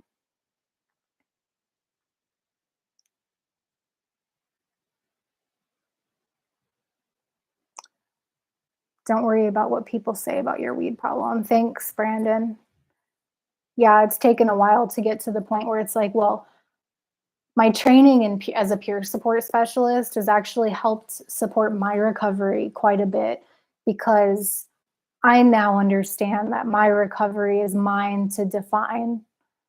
So thank you for the encouragement. Anne Marie, nope, no munchies, but no fun. But it does what I need. When you talk cravings with 420, are you craving the taste or the feeling? I find one cop on the street. I'd find the one. I'd find the one cop on the street to arrest me if I tried. Yeah, I'm surprised I haven't been arrested. I got busted with a criminal. I'm gonna make a video about that criminal charge thing. I'm not gonna go into that here, but in terms of your question, I I crave both. I was craving a spliff pretty intensely, and if you don't know what a spliff is, it's rolling up tobacco with marijuana. That was my one of my preferred methods of delivery. That and dabs. Dabs were my favorite, but I loved spliffs too. Just the same. I loved them both the same. Neither one was my favorite child. I loved them both the same. And the feeling, both, like it's the whole process. You know, I think I was just as addicted to the process of breaking it up and rolling it up and getting the dab ready, and I was addicted to the whole process, not just the feeling. It's like relaxing. It's like a meditation to twist something up, and I was really good at twisting. Jill, treatments under doctor supervision. Exactly, Jill. That's everything I do right now is under the supervision of my healthcare provider, my nurse practitioner.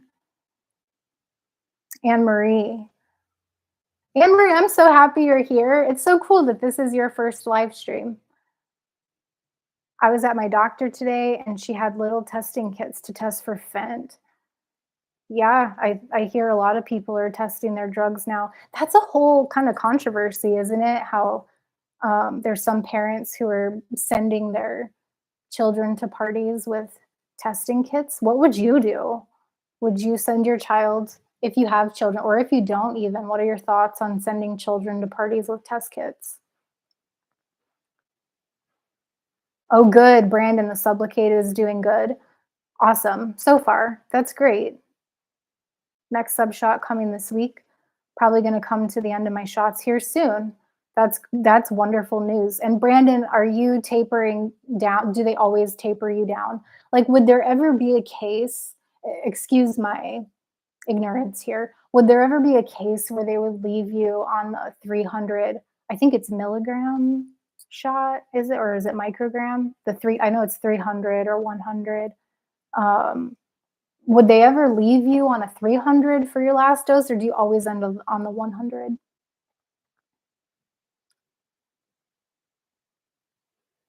Gonzo, were you on heroin? Brandon wants to know. Gonzo says, did you watch Luke G. Tara? Gonzo, I went to a couple of his live streams and watched some of his content. I wasn't an avid follower of Luke, but I really respect his content. I wasn't like very involved with his community. But rest in peace, Luke. It definitely impacted me when he passed because I did see him in live streams. Like he would come into Kevin's live stream, Kickin' Addiction. I'm sure most of you know Kevin at Kickin' Addiction. And Luke would go into Dan's live streams. Sure, most of you know Fentanyl Anonymous and his channel. But yeah, really, really sad that he passed. Please, guys, let's focus on our recoveries so that we don't have to add to those numbers and put people through the pain of the loss.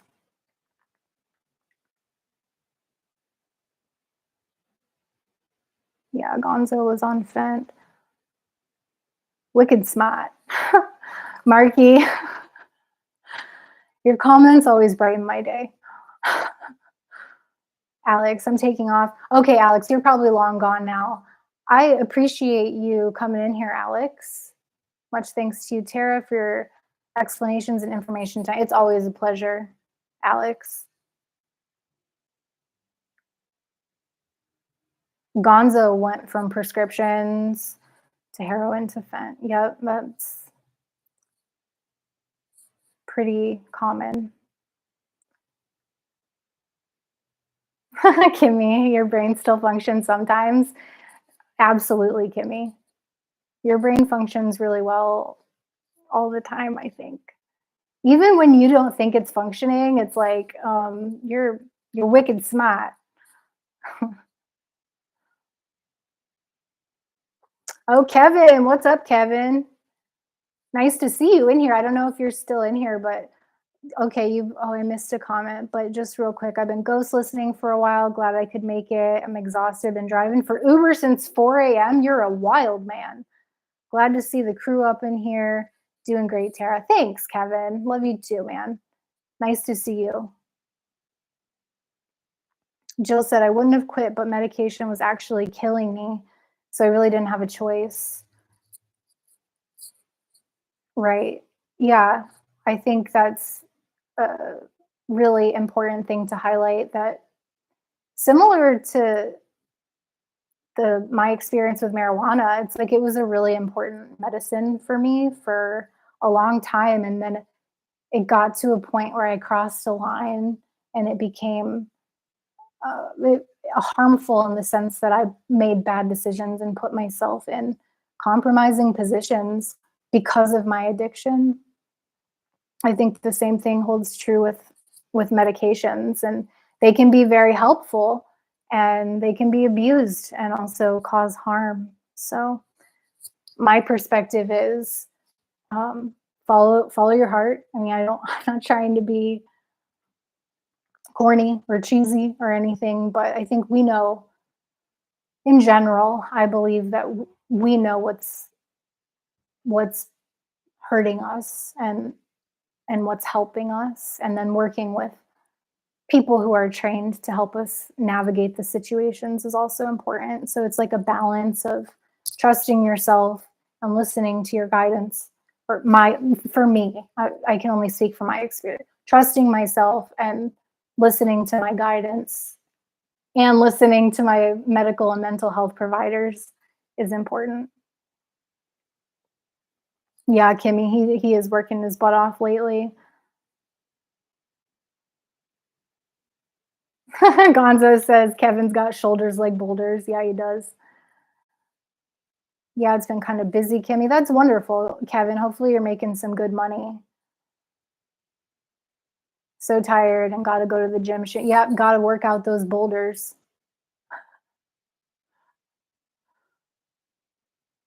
Yeah, Kimmy says he's kicking ass. Thank Kimmy. Hope you're doing well, girl. I love when Tara's smiling, all the good advice. There's a story, just like Kimmy has a story to her. Kimmy, yeah, which I haven't actually heard. I have not caught the story to Kimmy, yeah, but I have a story to Tara smiling. I think I want to make a video on it. Jill, I appreciate that. I like to be smiling too. It's nice to be through the craving into the smiling and not terrified. Which, by the way, if I was a rock star, my last name would be Fide, and I'd be terrified. I'm full of cheesy jokes. Kimmy, oh, I thought a spliff was a cooler name for a blunt. No, spliff is like, I wanted one so bad last night. The nicotine gum actually helped me with that since there's tobacco in the spliff. The nicotine gum helped.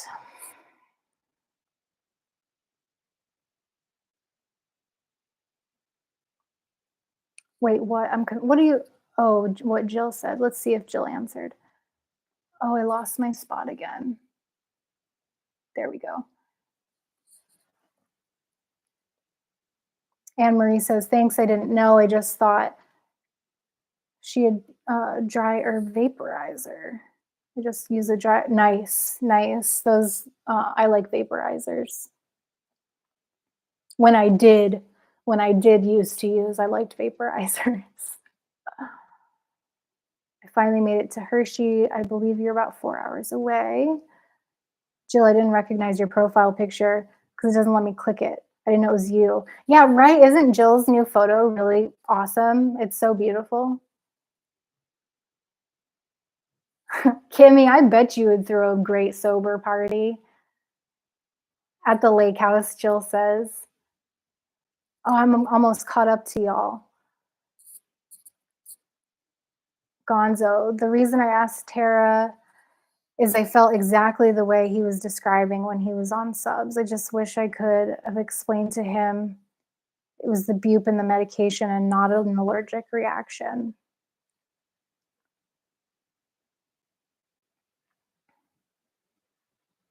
Oh, when someone, no, that person was talking about, I'm trying to think of,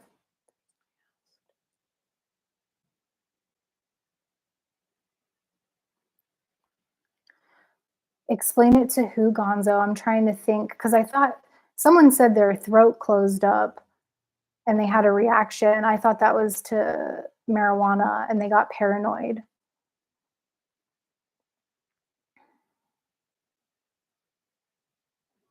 But I think, Gonzo, I think the point that you're making is that now that you're on methadone, you're having a better time with it and there's no reaction because you're having a reaction to the bupe. I actually know someone who's allergic to bupe and has to be on methadone because they're allergic. Like I know someone in my real life. Not that this isn't real. This is real life. You know what I mean? I know someone in person.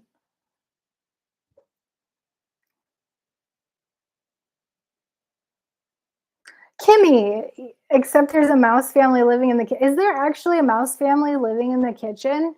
I thought you said you were going to move if that happened. Hopefully they're gone. Gonzo, but it was so eerie to me that he explained what I was feeling on Suboxone.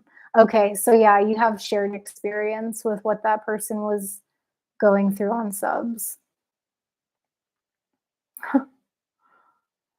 Danielle C, what's up, girl? Hey, everyone. Hope you're all doing well. Tara, I'm really enjoying your channel. Keep up the fantastic work. That's a really sweet thing to say, Danielle. I'm so glad that you stopped in to join us. How are you doing, Danielle? I know for a little while, I remember hearing that you were struggling, is what you were sharing. And I can relate. I was talking about it earlier, how I was going through cravings. I feel so much better now that I've done the things, you know? I think it's really important for people who are struggling, including myself, to remember that these things are temporary because it doesn't feel temporary when you're going through it. It feels like it's never going to end. And it's the same thing with depression. I see some parallels there that whether it's a substance craving or whether it's a mental health condition, that it feels like it's never going to end, and it can compel us to do things that we wouldn't do otherwise.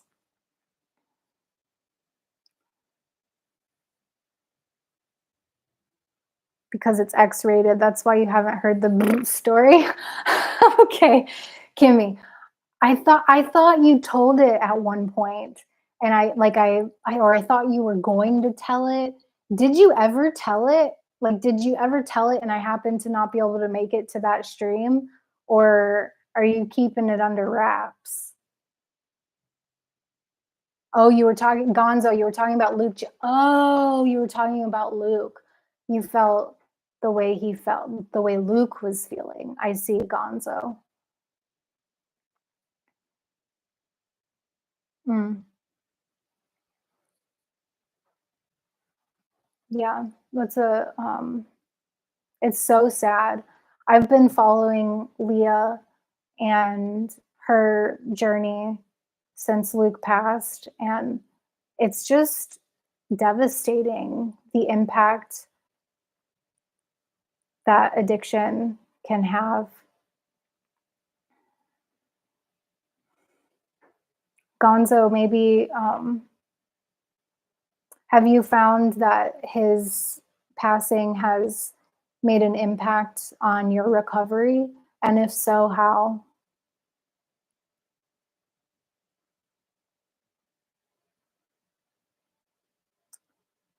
Jill says you finally feel good enough about yourself to put up a photo. That's what's up, Jill. That's wonderful to hear because you're a beautiful person and we love seeing your face. Jill says Suboxone almost did me in until Kevin taught me how to correctly take it. I don't know if you're still in the house, Kevin, but Jill just paid you a serious compliment in terms of the education that you bring to people. Yeah, Kevin's channel has helped me a lot too. Um, even if I can just say that it's helped me learn how to support people who are on subs. I've personally never taken subs, but it's been helpful to learn the lingo and to hear what people go through on it. So I've learned so much from his channel. And engaging with the people is awesome too. And Marky has never heard of. I wish my memory was better because I know I asked Marky a question and I can't remember. I can't remember what the question was. And I haven't been smoking weed, I swear.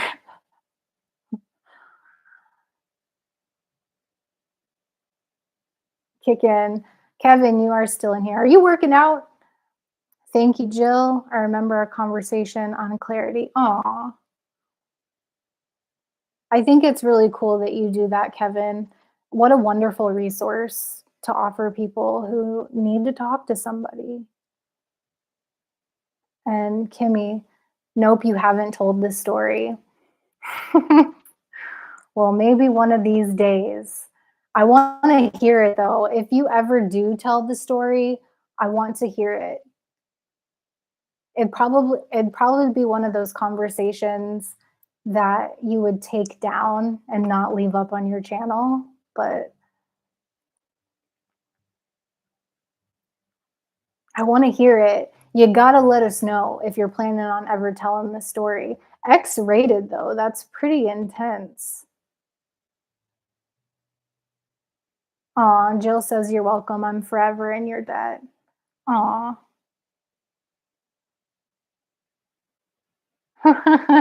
Your old friend group still randomly goes, does it have to go up at the end? Like, am I doing it right? Because I think I remember you saying it and not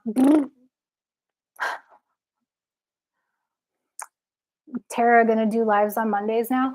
Good question. I want to review the quality. I know I lost connection a couple times. It looks like my webcam went out a few times.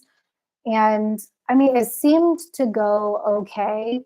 I'd be interested in your feedback to see if the quality is good enough to roll with it. If the quality is good enough and people are okay with my production quality right now, then I would love to go for Monday nights. It took me a while to set the like this. It took me a while to work up to this because I didn't want to step on anybody's toes. Kevin, you stream on Wednesdays, and I didn't want to take Sundays because I know you're going to be coming back eventually once football ends. Kimmy does Tuesdays and Thursdays. FMD used to do Fridays, and so I didn't want to take up that. But FMD has done Mondays too, and so I didn't want to step on his toes. But it's like there were no other days left, and Saturday is my rest day, so I didn't want to stream on Saturday. So, Kevin, good question. I think I like the idea of taking the Monday time slot. I can work my schedule around it. I think it's just a matter of is the quality good enough? And that's pretty much it. I just need to know if the quality is good enough. If it's good enough, then I'll be happy to show up for all of you on Mondays around this time.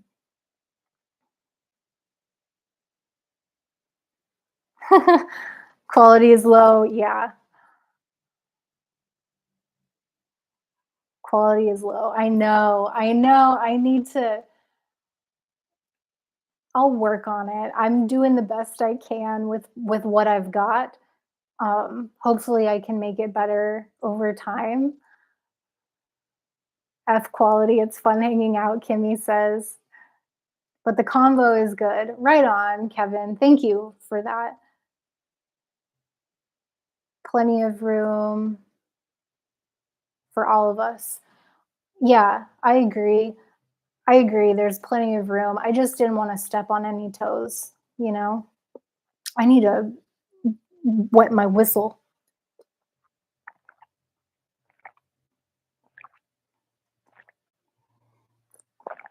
I forgot to rinse my thermos out earlier, so now my beverage tastes like coffee.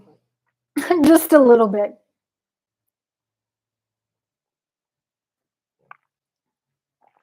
Kimmy says her quality is always low. She cares not. No, it's not, Kimmy. Your quality is fantastic. It's like it looks pro to me. And you're on StreamYard. You bring people up as guests. My I tested StreamYard and my signal is so weak. There is a 20-second lag in the quality, the video quality. It's like I'm pretty much not recognizable. I know the quality with YouTube is not great, but the lag is only a couple of seconds and it works with the technology that I have right now. On Wi-Fi? Yeah, Kevin, I am on Wi-Fi right now. I need to get a adapter because I'm on a MacBook Pro and it doesn't have an Ethernet port, so I need an adapter to be able to plug in from my modem to my computer. Jill says, yes to Monday, good way to start the week. Aw, Jill, right on, right on. Okay, I will keep that in mind. I like Monday too. I mean, it's really the only time slot I could kind of agree on. with myself in terms of all the other live streams. Gonzo, I thought, I don't know why I thought you left. I'm glad you're still here, Gonzo. It did. He was Luke. You're talking about Luke. It did. He was the first recovery channel I found while going through withdrawals.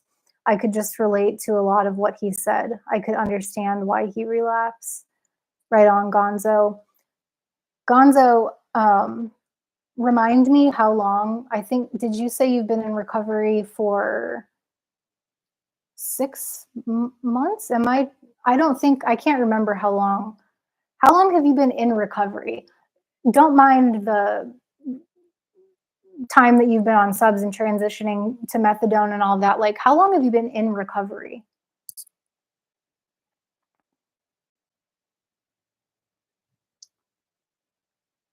Bro, that coffee got to be cold. Oh, Kimmy, it's not coffee. It wasn't it wasn't coffee left in here. I just didn't rinse the thermos out.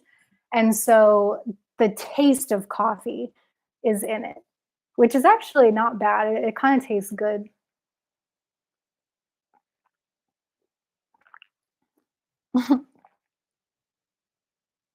Kimmy, is her video not kind of blurry? I'm sure it is blurry, Kevin. With StreamYard though, it was like foobar beyond recognition. It's 720p I stream on. Yes. You know, I could probably mess with the settings to improve the quality. I just thought I would roll with this. I wanted to be able to get to the comments as soon as they came in, but I got behind. Uh, but I caught up. So I don't know. I might mess with, I forget what it's called, but I don't think I can mess with it now. I'll work on it. I'm a work in progress. Bear with me. I appreciate y'all kicking it with me and bearing with me while I figure all this stuff out. Gonzo says Luke just didn't want to feel shitty for a day. His loss hit me. Yeah, Gonzo, it hit me too, even though I wasn't I wasn't active in his community. You know, I saw him around and I tuned into a couple of his live streams, and it's hard to believe that someone's gone when they're gone. You know, nothing's going to change that. I don't think any of us want to feel shitty for a day, and I totally understand why somebody would be driven to do what he did. I think you bring up a really good reminder that focusing on the solution, focusing on recovery is what we need to do when we get to those times when we're tempted. It's not an answer. Using is not a solution. It doesn't fix anything.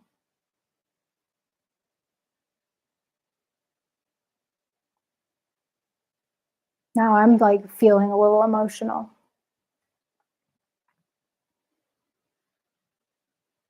Yeah, Kimmy, your video. Yeah, Kimmy, your video quality is fantastic. The quality of the convo here is great. Thanks, Kevin. I appreciate that.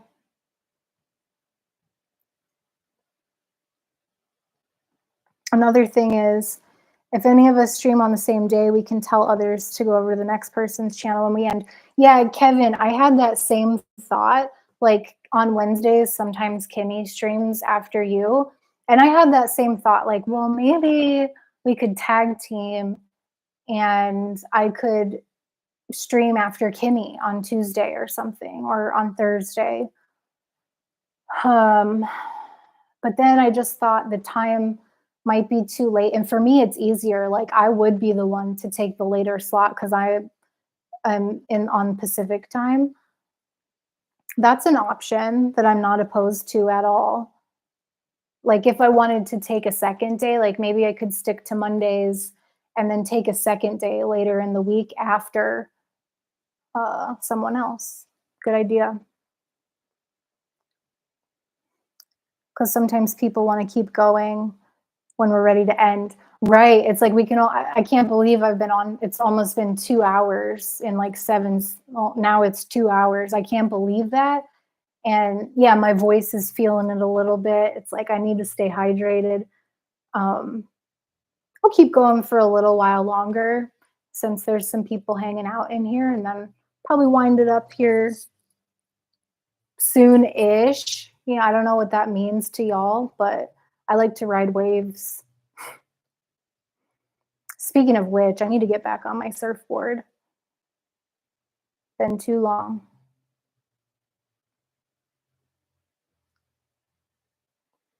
StreamYard caps resolution too.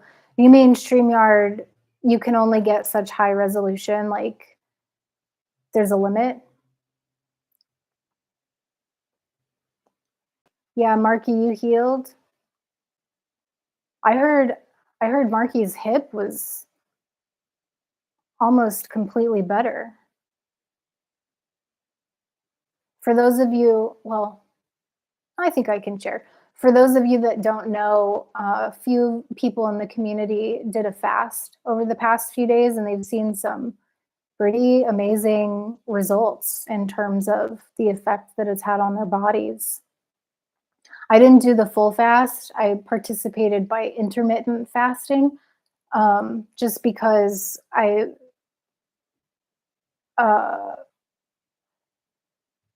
I don't think that I could have handled the effects on my body from not eating for 4 days. It's like, um,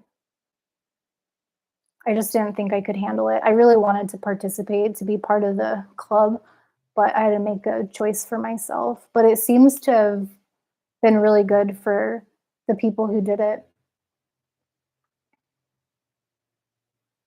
Yeah, Kevin, when I watch the replay, I'll see what you're talking about. Yeah, I pulled it up in the beginning before anybody was here. I pulled it up on my phone and I was like, ugh, but it's way better than the StreamYard quality.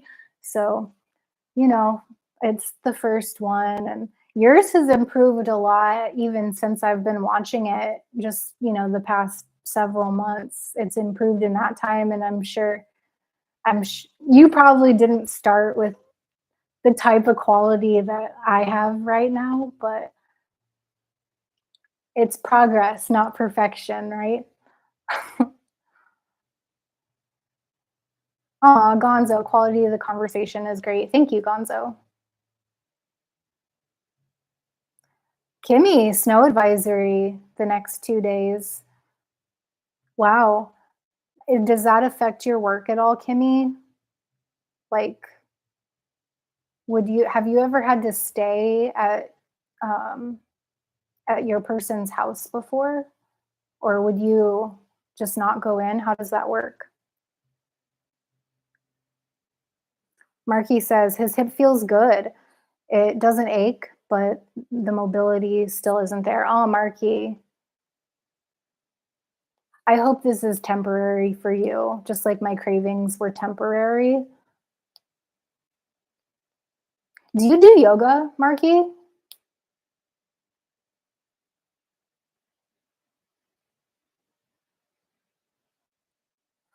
Kimmy says, "Yeah, girl, whatever you want." I just, I'm just as content hanging out with y'all, whether I'm on camera or not. Right on, Kimmy. Well, I like the idea of communication. I love communication, so I'll think about that and think about if I want to do like 1 or 2 days a week. If I stick with one day, probably Monday night is going to be it. And if I go with two, I might follow up someone else. Okay, Gonzo. Yeah, so 6 months off and on. You've been in recovery. That's great. I'm happy you're here. Yeah, Kevin says, "Damn man, glad it feels better." I'm glad it feels better too, Marky. After 12 years of heavy addiction, I just have a well-paying job that allowed me to sustain my addiction until it didn't. Right, Gonzo? And that reminds me of what we were talking about earlier, how I mean, of course, I wish that I had more money to be able to buy things like better equipment, a stronger signal, but I wonder sometimes if it's keeping me in check in terms of my recovery and not tempting me to go and splurge on things. I think that happens to people a lot that have a lot of money. It's harder for them to get clean and sober or to enter recovery if they have access to a lot of money.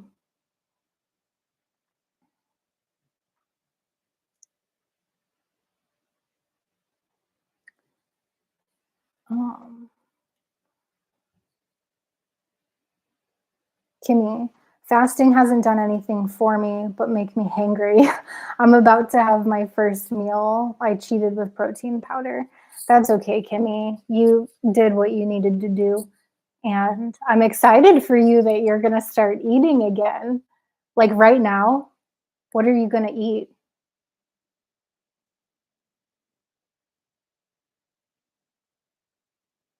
Kevin says, "Oh no, my quality was ass at the start." Yeah, so you can relate. And it was like, don't do it because of the quality or try it and see how it goes. And I chose to try it.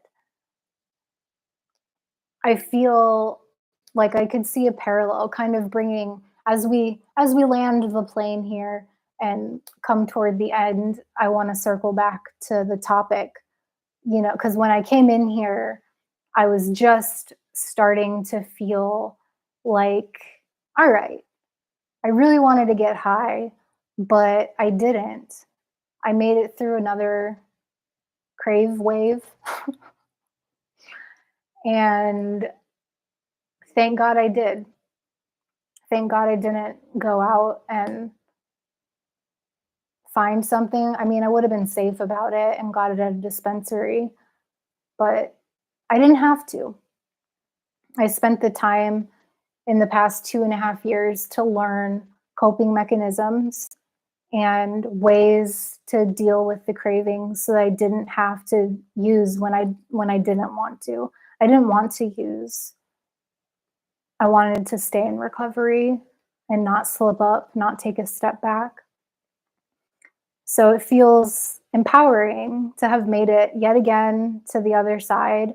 And I know everything's temporary. This feeling of feeling proud of myself that I made it's fleeting. It's temporary. It won't last. And eventually, because of the way my brain is wired, I will feel this way again. But I'd like to carry with me the memory that I did make it through. I did what it took to protect my recovery, and I was able to connect with a group of amazing people because I protected my recovery. I was telling someone earlier today, I used to when I was on my spirit journey and living in my car and traveling all over the place, climbing, surfing, um, I there were a lot of times I started on Instagram. That was my first social media platform besides Facebook. And there were a lot of times where I wanted to do a story or make a post, but I was so high and so embarrassed of how red my eyes were that I didn't create. So I feel proud of myself that I was able to show up and connect with you all. These types of experiences in my mind they're not replaceable and no amount of money can buy it. So while I don't have the best setup in the world, the quality is not good. I'm aware of that. It's a start and I was able to show up because I made it through that craving. So I want to express some gratitude to you for showing up and making it possible because I mean without you I would just be talking to myself.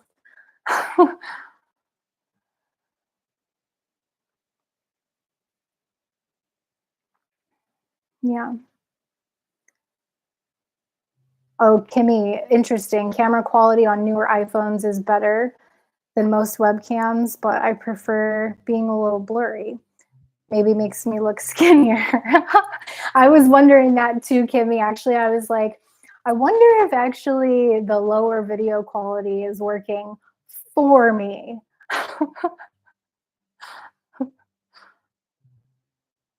Don't jinx me, Kimmy says, hasn't happened yet.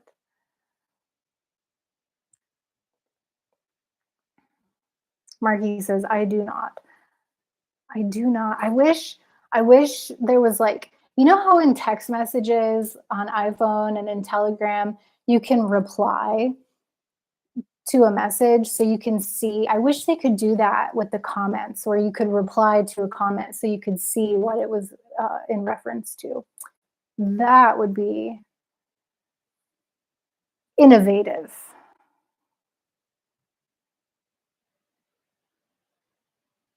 Gonzo, I didn't mean to bum the stream out. Gonzo, you didn't bum the stream out.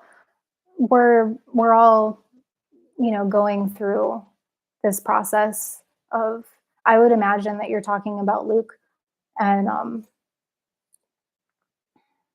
I don't think it bummed the stream out. I think it's good. It's healthy to talk about him and remember him and to be aware of what happened.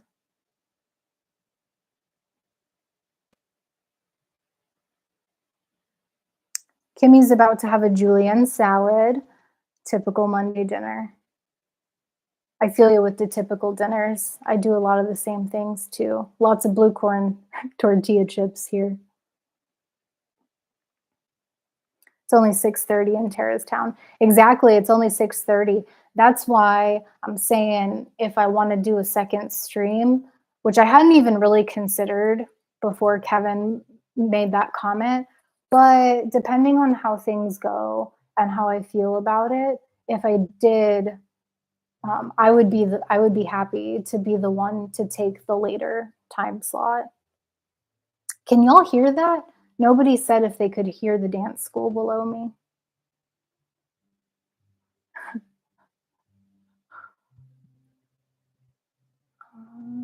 Marky, I don't do yoga. Marky doesn't do yoga. Okay. I haven't been doing yoga lately either.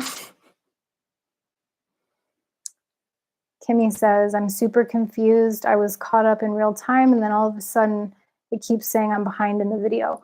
You know what, Kimmy? Sometimes that happens to me too in other streams. Like it's happened to me in your stream. It's happened to me in Kevin's stream where it'll take me back automatically. Maybe it's because it's my signal. Maybe it's like causing other people's signals to glitch out or something like that.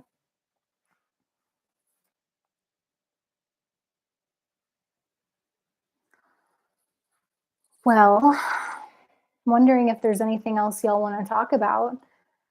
And if there's not, I again want to appreciate all of you for showing up. It's been super fun. I've really enjoyed myself. And I hope you enjoyed yourself too. I don't want to end this stream without paying some respects to Luke because, in a way, I'm realizing that I'm no different than him. And even though, like, I wasn't, a close subscriber or follower or anything like that, it still has affected me. And clearly, it's affected most everyone in this chat. I think everyone in here right now knows who Luke was and what he stood for and what he went through. So I think having gone through some cravings myself, although I'm not comparing marijuana to fentanyl by any means, I think remembering Luke, like I hope we're talking about him for a long time. Personally, I hope this is something that we remember forever.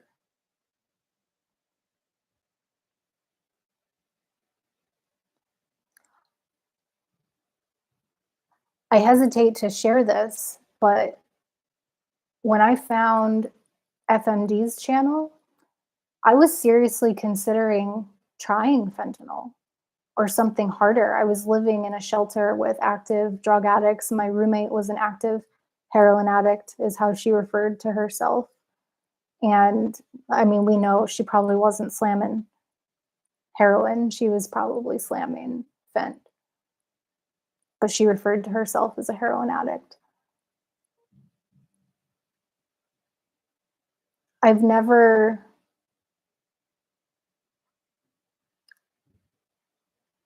I've never had to think about losing my life literally to marijuana, but I did lose my life to marijuana for a time, figuratively. And I think it's important that we remember what being in recovery can give us compared to the other end of things. So, Gonzo, keep bringing Luke up forever, as far as I'm concerned.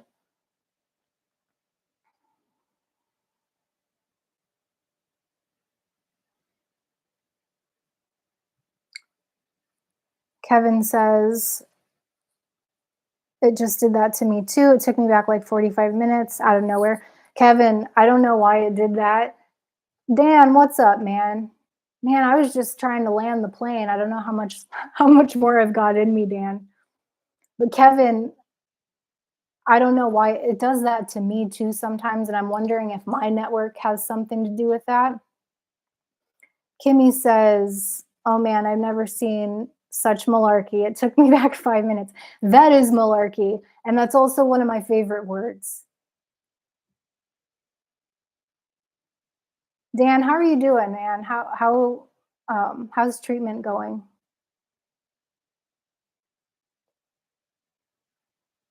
Kimmy says that was weird AF.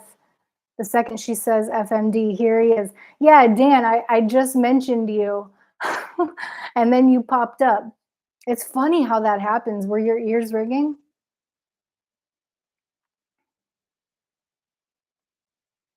Yeah, kicking addiction. FMD, glad to see you made it, bro. Yeah, I'm glad you're here too. Gonzo misses Dan. Yeah, everyone loves you, Dan.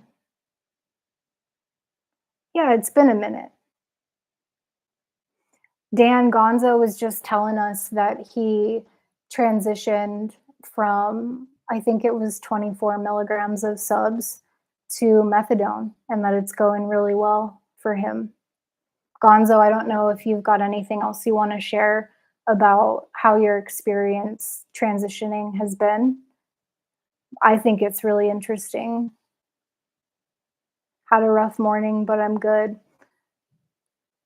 Yeah. I had a rough morning too, Dan. I did.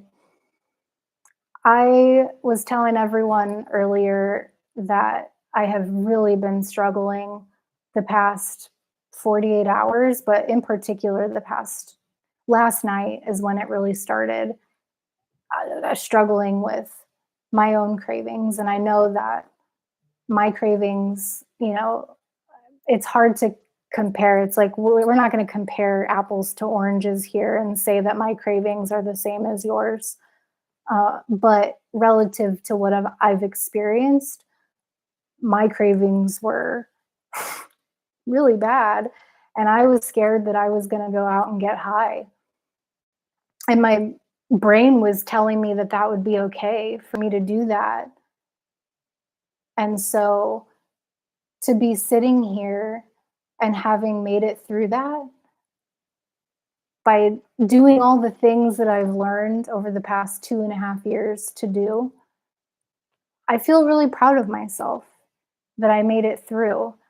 It feels really empowering to know that I can reach out and ask for help when I'm struggling, and that there are people who not only want to help me but can help me, and who make time out of their day to help me. My therapist, she described what would happen to my brain if I did start using again. And that, I was telling people earlier, that was, I think that's what I needed. And that's different than anything I've experienced before in terms of recovery and like using the tools. You know, there's journaling and there's going to meetings and there's all these different tools.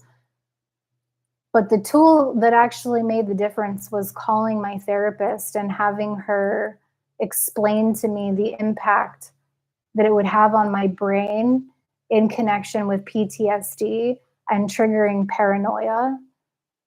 That I was just like, well, you're right. It has made me paranoid in the past. And I don't want to go down that road again. Like how could I, after working with a therapist for the past couple years, how could I knowingly choose to go engage in an activity that is going to hurt me? Well, I know the answer to that question. But my point is just that I feel proud of myself and hopeful that the next time when this happens and I do get cravings, that I'm going to be able to get through it, just like I've done more times than I care to admit in the past couple of years.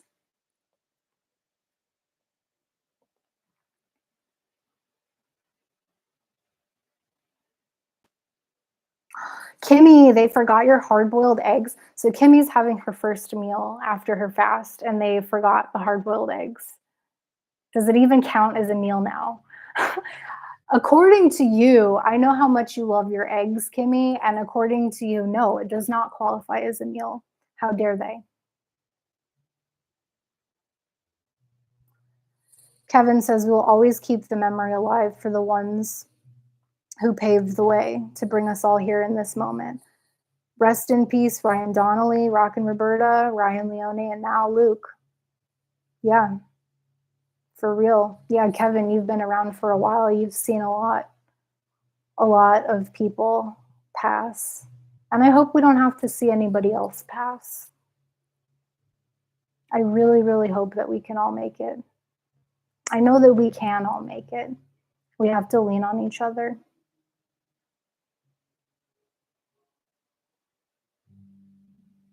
Yeah. Dan says, I've been watching Ryan Leone and Luke like crazy lately. Dan, what are some of the things that have been the most memorable takeaways from what you've been learning from Ryan and Luke? Kimmy says, this whole community is a blessing. Honestly, I'd feel so alone without it. Right. Yeah, we can't do it alone.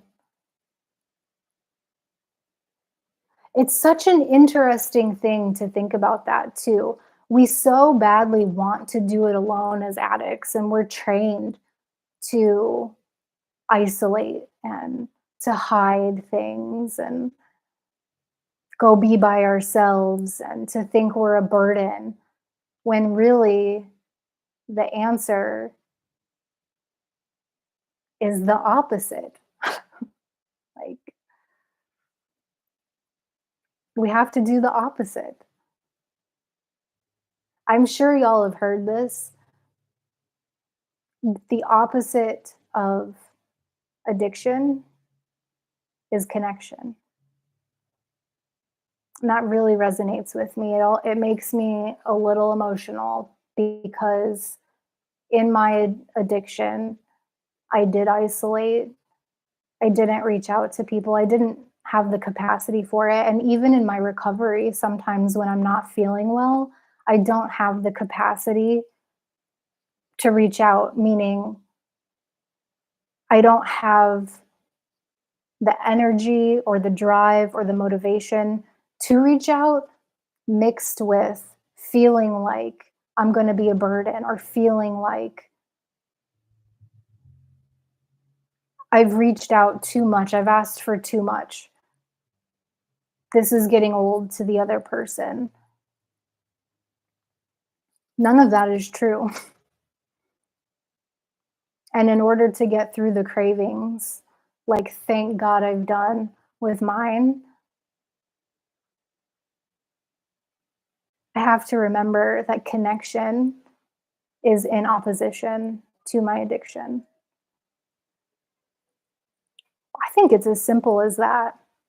And that's why 12 step works. That's why these recovery meetings, why Dan, your channel helps so many people. Kevin, your channel helps so many people because it helps us to connect. Kimmy, same goes to you. We come to your channel and it gives us a time and a space to be able to connect with one another.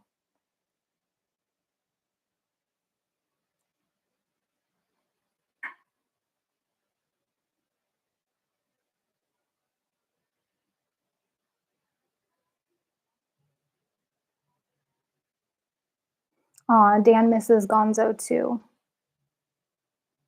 That's man love right there.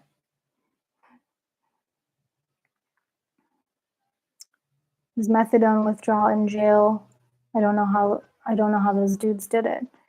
Wasn't there wasn't there sub withdrawal in jail too? It was like all the withdrawal in jail. Sounds like the most terrifying thing ever. Yeah, I agree. I think jail sounds like one of the most terrifying things ever, personally. I've never been in jail before. Yeah, the opposite of addiction is connection. Exactly. Jinx, Kimmy, you were typing that as I said it. Jinx, girl. I feel like that all the time. I'm like, I need to put on a mask today because I don't want to seem sad again. You mean, Kimmy, that you feel like you have a tendency to hide your not so good days? I almost didn't want to come on here tonight. I made that community post that I was thinking about it, and I crafted that post in order to give me an out in the event. It's like I'm considering doing this thing so that if push came to shove, I wouldn't have to. But then I was like, you know what? I don't want to do that to people. I want to show up no matter how I'm feeling. And I didn't know that the craving would be so bad. And I did consider not showing up because I wasn't feeling good. And I had no idea what I was going to talk about. Plus, I didn't get ketamine treatment this weekend. I'll get it this next weekend. So this is my first week having 2 weeks in between. And I felt like a 4.5 today. I didn't feel great. And it's like, who wants to show up for their first live stream when they're having cravings? After 2.5 years of sobriety, you would think it'd be over. But sad truth is, I don't think it's ever going to be over, or maybe it will be. I don't know. Some people say they don't have cravings at all anymore, and perhaps the conversation with my nurse practitioner, she wants to reevaluate my meds. I'm glad I told her I was having cravings, so now I'll see her and maybe she'll take me off something or put me on something. I don't know. We'll see. My point is really just that I'm glad I showed up. And had I gone out and gotten high, I wouldn't have had the capacity to do that. I wouldn't have had the capacity to show up and say, you know what? I'm having cravings. I want to get high.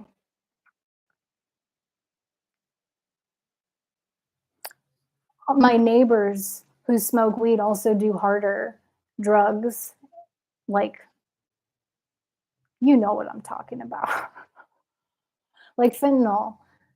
They like to say they use H, but we know what they're using. They're not using H.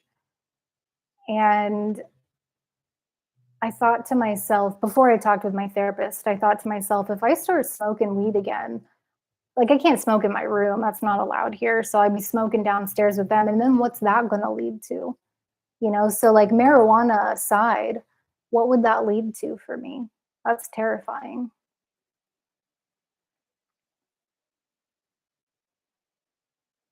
I love man love, Kimmy says. Yeah, me too. I love man love too. Was it easy for you to quit alcohol?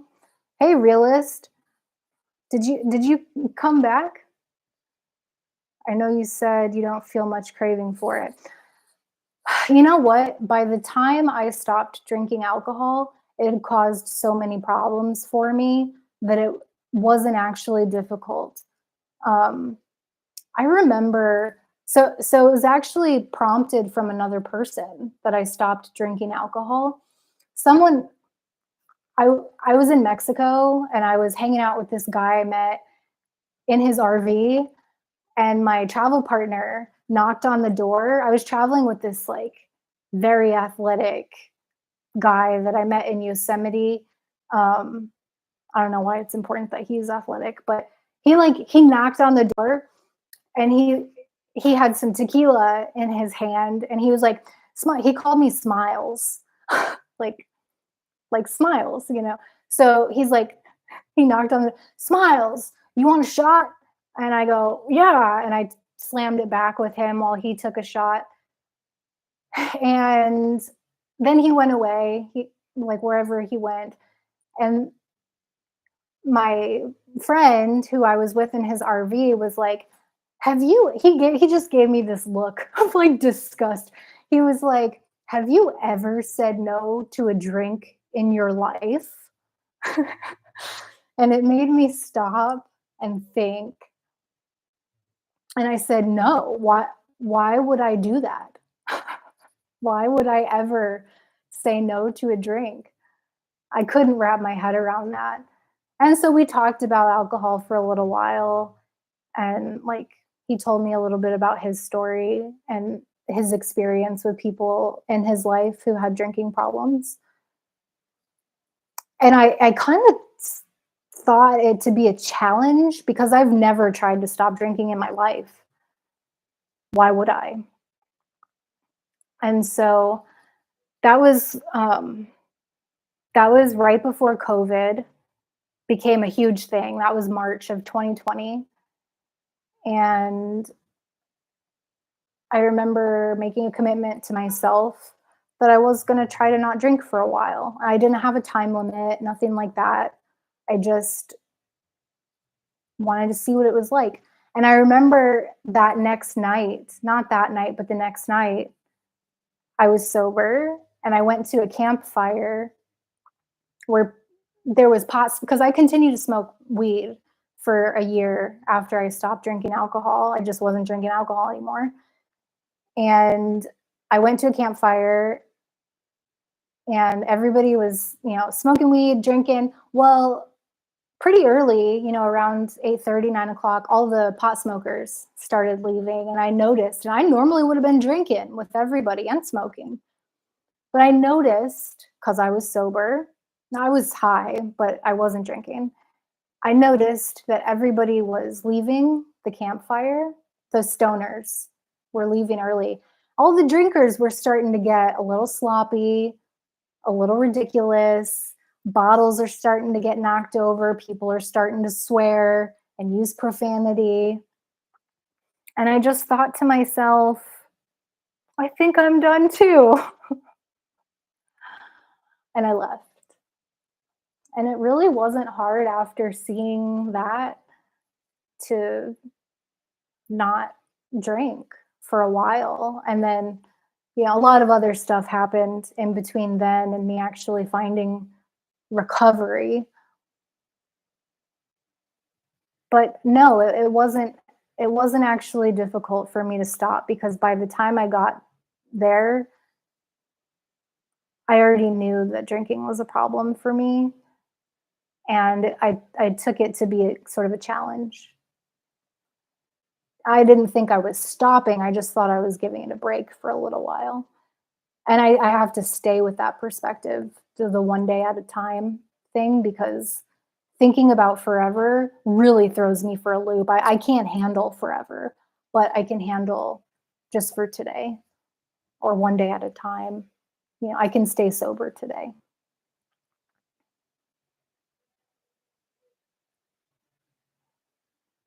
All of Ryan Leone's withdraws.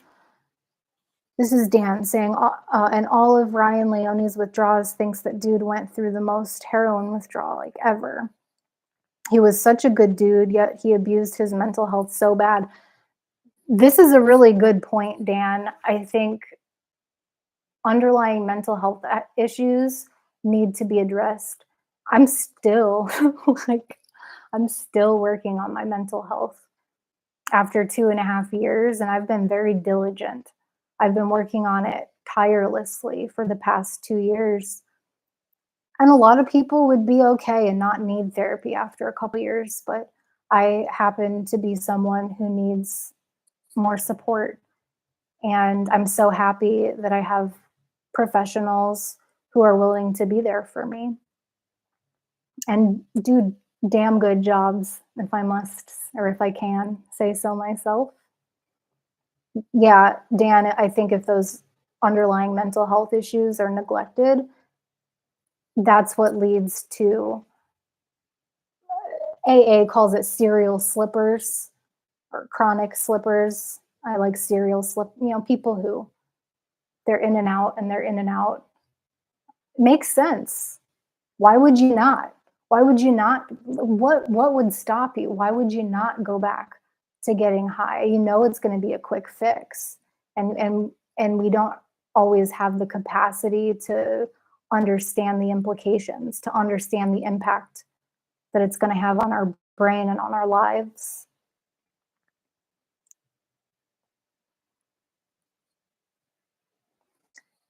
I pretend to be happy and jokey, Kimmy says, because I feel like people will get sick or depressed, sick of depressed me. I see. I feel like people will get sick of depressed me. Yeah, I can relate to that, Kimmy. That's, I said, like messing up my hair here now. I said that there's a story behind Tara smiling, and I don't want to spoiler here. Like, I want to actually tell the full story and do it justice. But the story behind Tara smiling, it's not actually that happy of a thing, like, I mean, it was at one point, but I'll tell you the story in a video.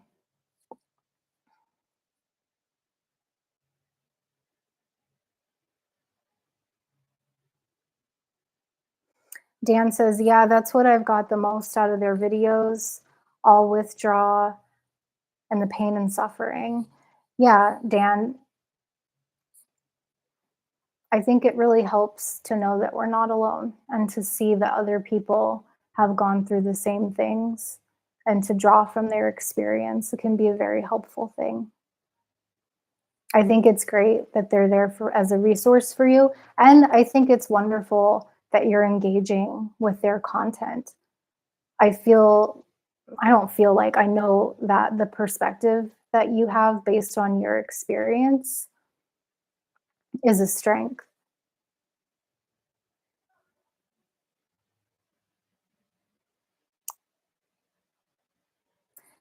Kimmy, we're glad you showed up too. I think you're talking about Dan. I'm glad Dan showed up too.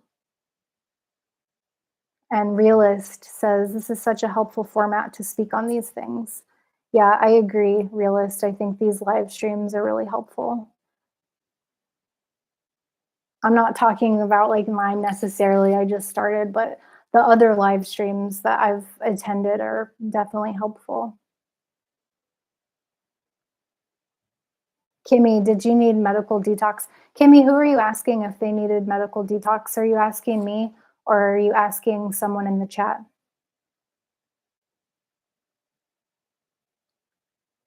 Realist says, appreciate that story and perspective. I struggle with alcohol a bit these days in terms of making it too routine and casual. So I'm definitely listening. Realist, I can definitely relate to that. I think for me, alcohol was such a normal part of my life that I'd never even stopped and thought twice about the impact that it was having on my life, even though I nearly got arrested several times. Thank God I got let off the hook. I'm gonna have to tell y'all some of these stories. Uh, some of them are pretty wild. Some of them are more mild, but I think it's hard when it becomes so casual to realize that it's a problem. But everyone's so different, But the fact that you say you struggle with alcohol a bit these days, in terms of your daily life, it just brings me back to when I felt that same way.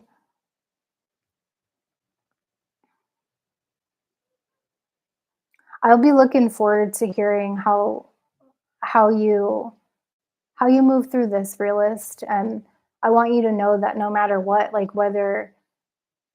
you're whether you're still drinking, routinely, or whether you're not, that you're welcome here. And I'm so interested to follow along on your journey and to support what it looks like for you. Kimmy says, "No, we're glad you showed up." Aw, you as in you. Of course, we're glad Dan is here too. Yeah, right on. Kimmy also asking you, Tara. Also asking you. Oh, for the medical detox. That's right. Okay.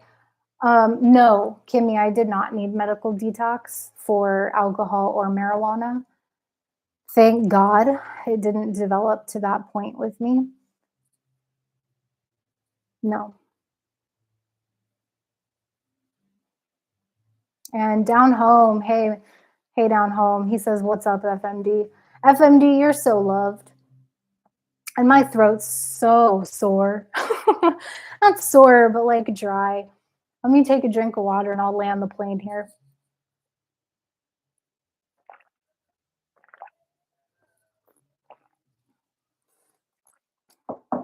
So, again, I want to express some serious gratitude for everybody for taking time out of your day to join me this evening. It has been an absolute pleasure showing up and interacting with all of you.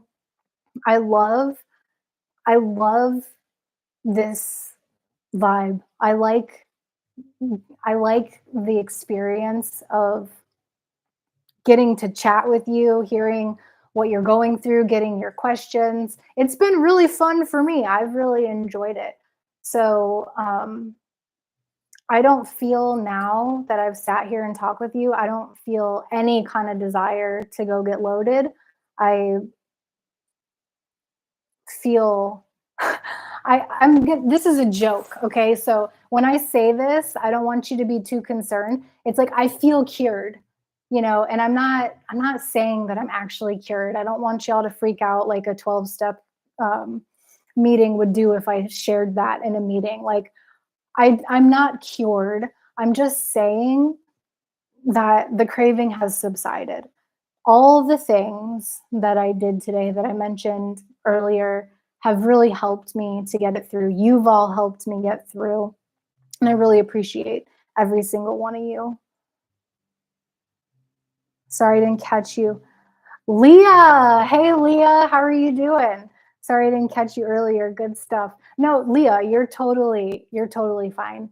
I'm wondering if I shared my story in a way that highlighted the resilience.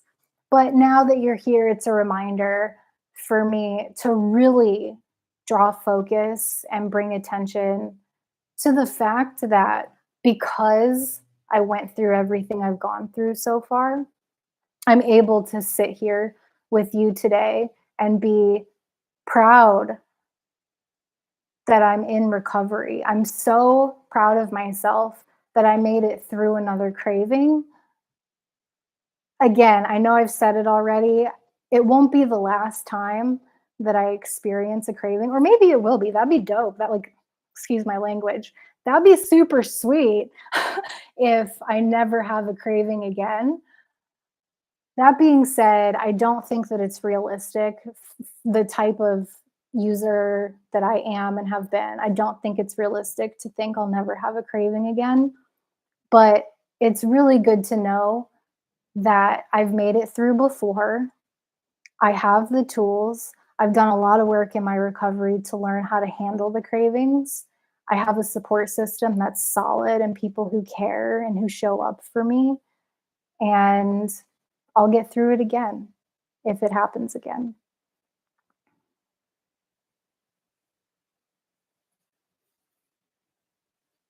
Leah. Okay, everyone. Well, Leah has one more. Let's see what Leah says. Everyone you get through is more proof you can do it. Absolutely, Leah.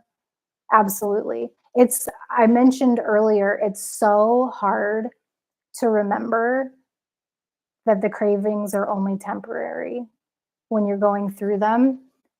Just like depression is what I was mentioning earlier. When I'm in a depressive episode, it is impossible to remember, or nearly impossible to remember, that it's only temporary. But it is always temporary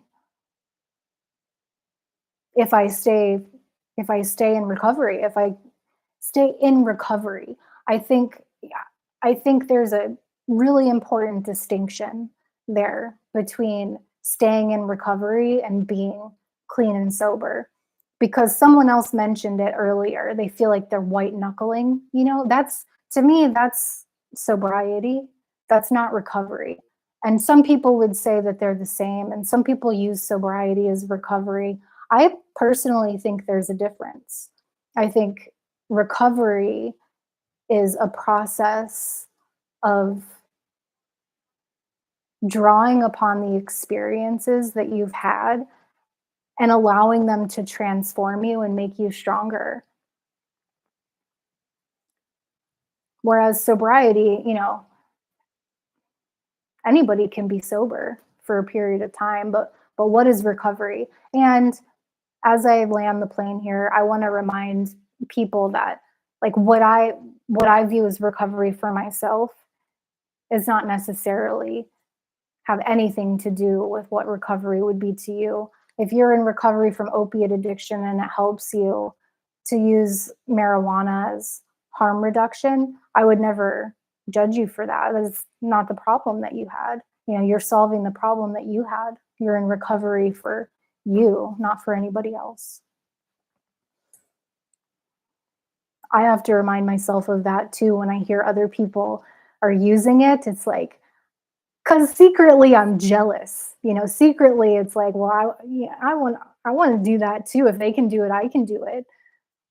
But for me right now, it's not true because my nurse practitioner said no. And I'm going to trust and take the lead of my medical health team. So, all that being said, I cannot believe that we all hung out here for almost 3 hours. It has been an absolute pleasure seeing each and every one of you. And if you're watching this on the replay, thank you so much for stopping by. With that, I wish I had some sort of sign off, some sort of like slogan or something to say. I don't know. I'll just say it has been a pleasure speaking with all of you. I love you all very much, and I look forward to talking with you soon. Let's see if I can figure out how to end this. And thank you, Kimmy.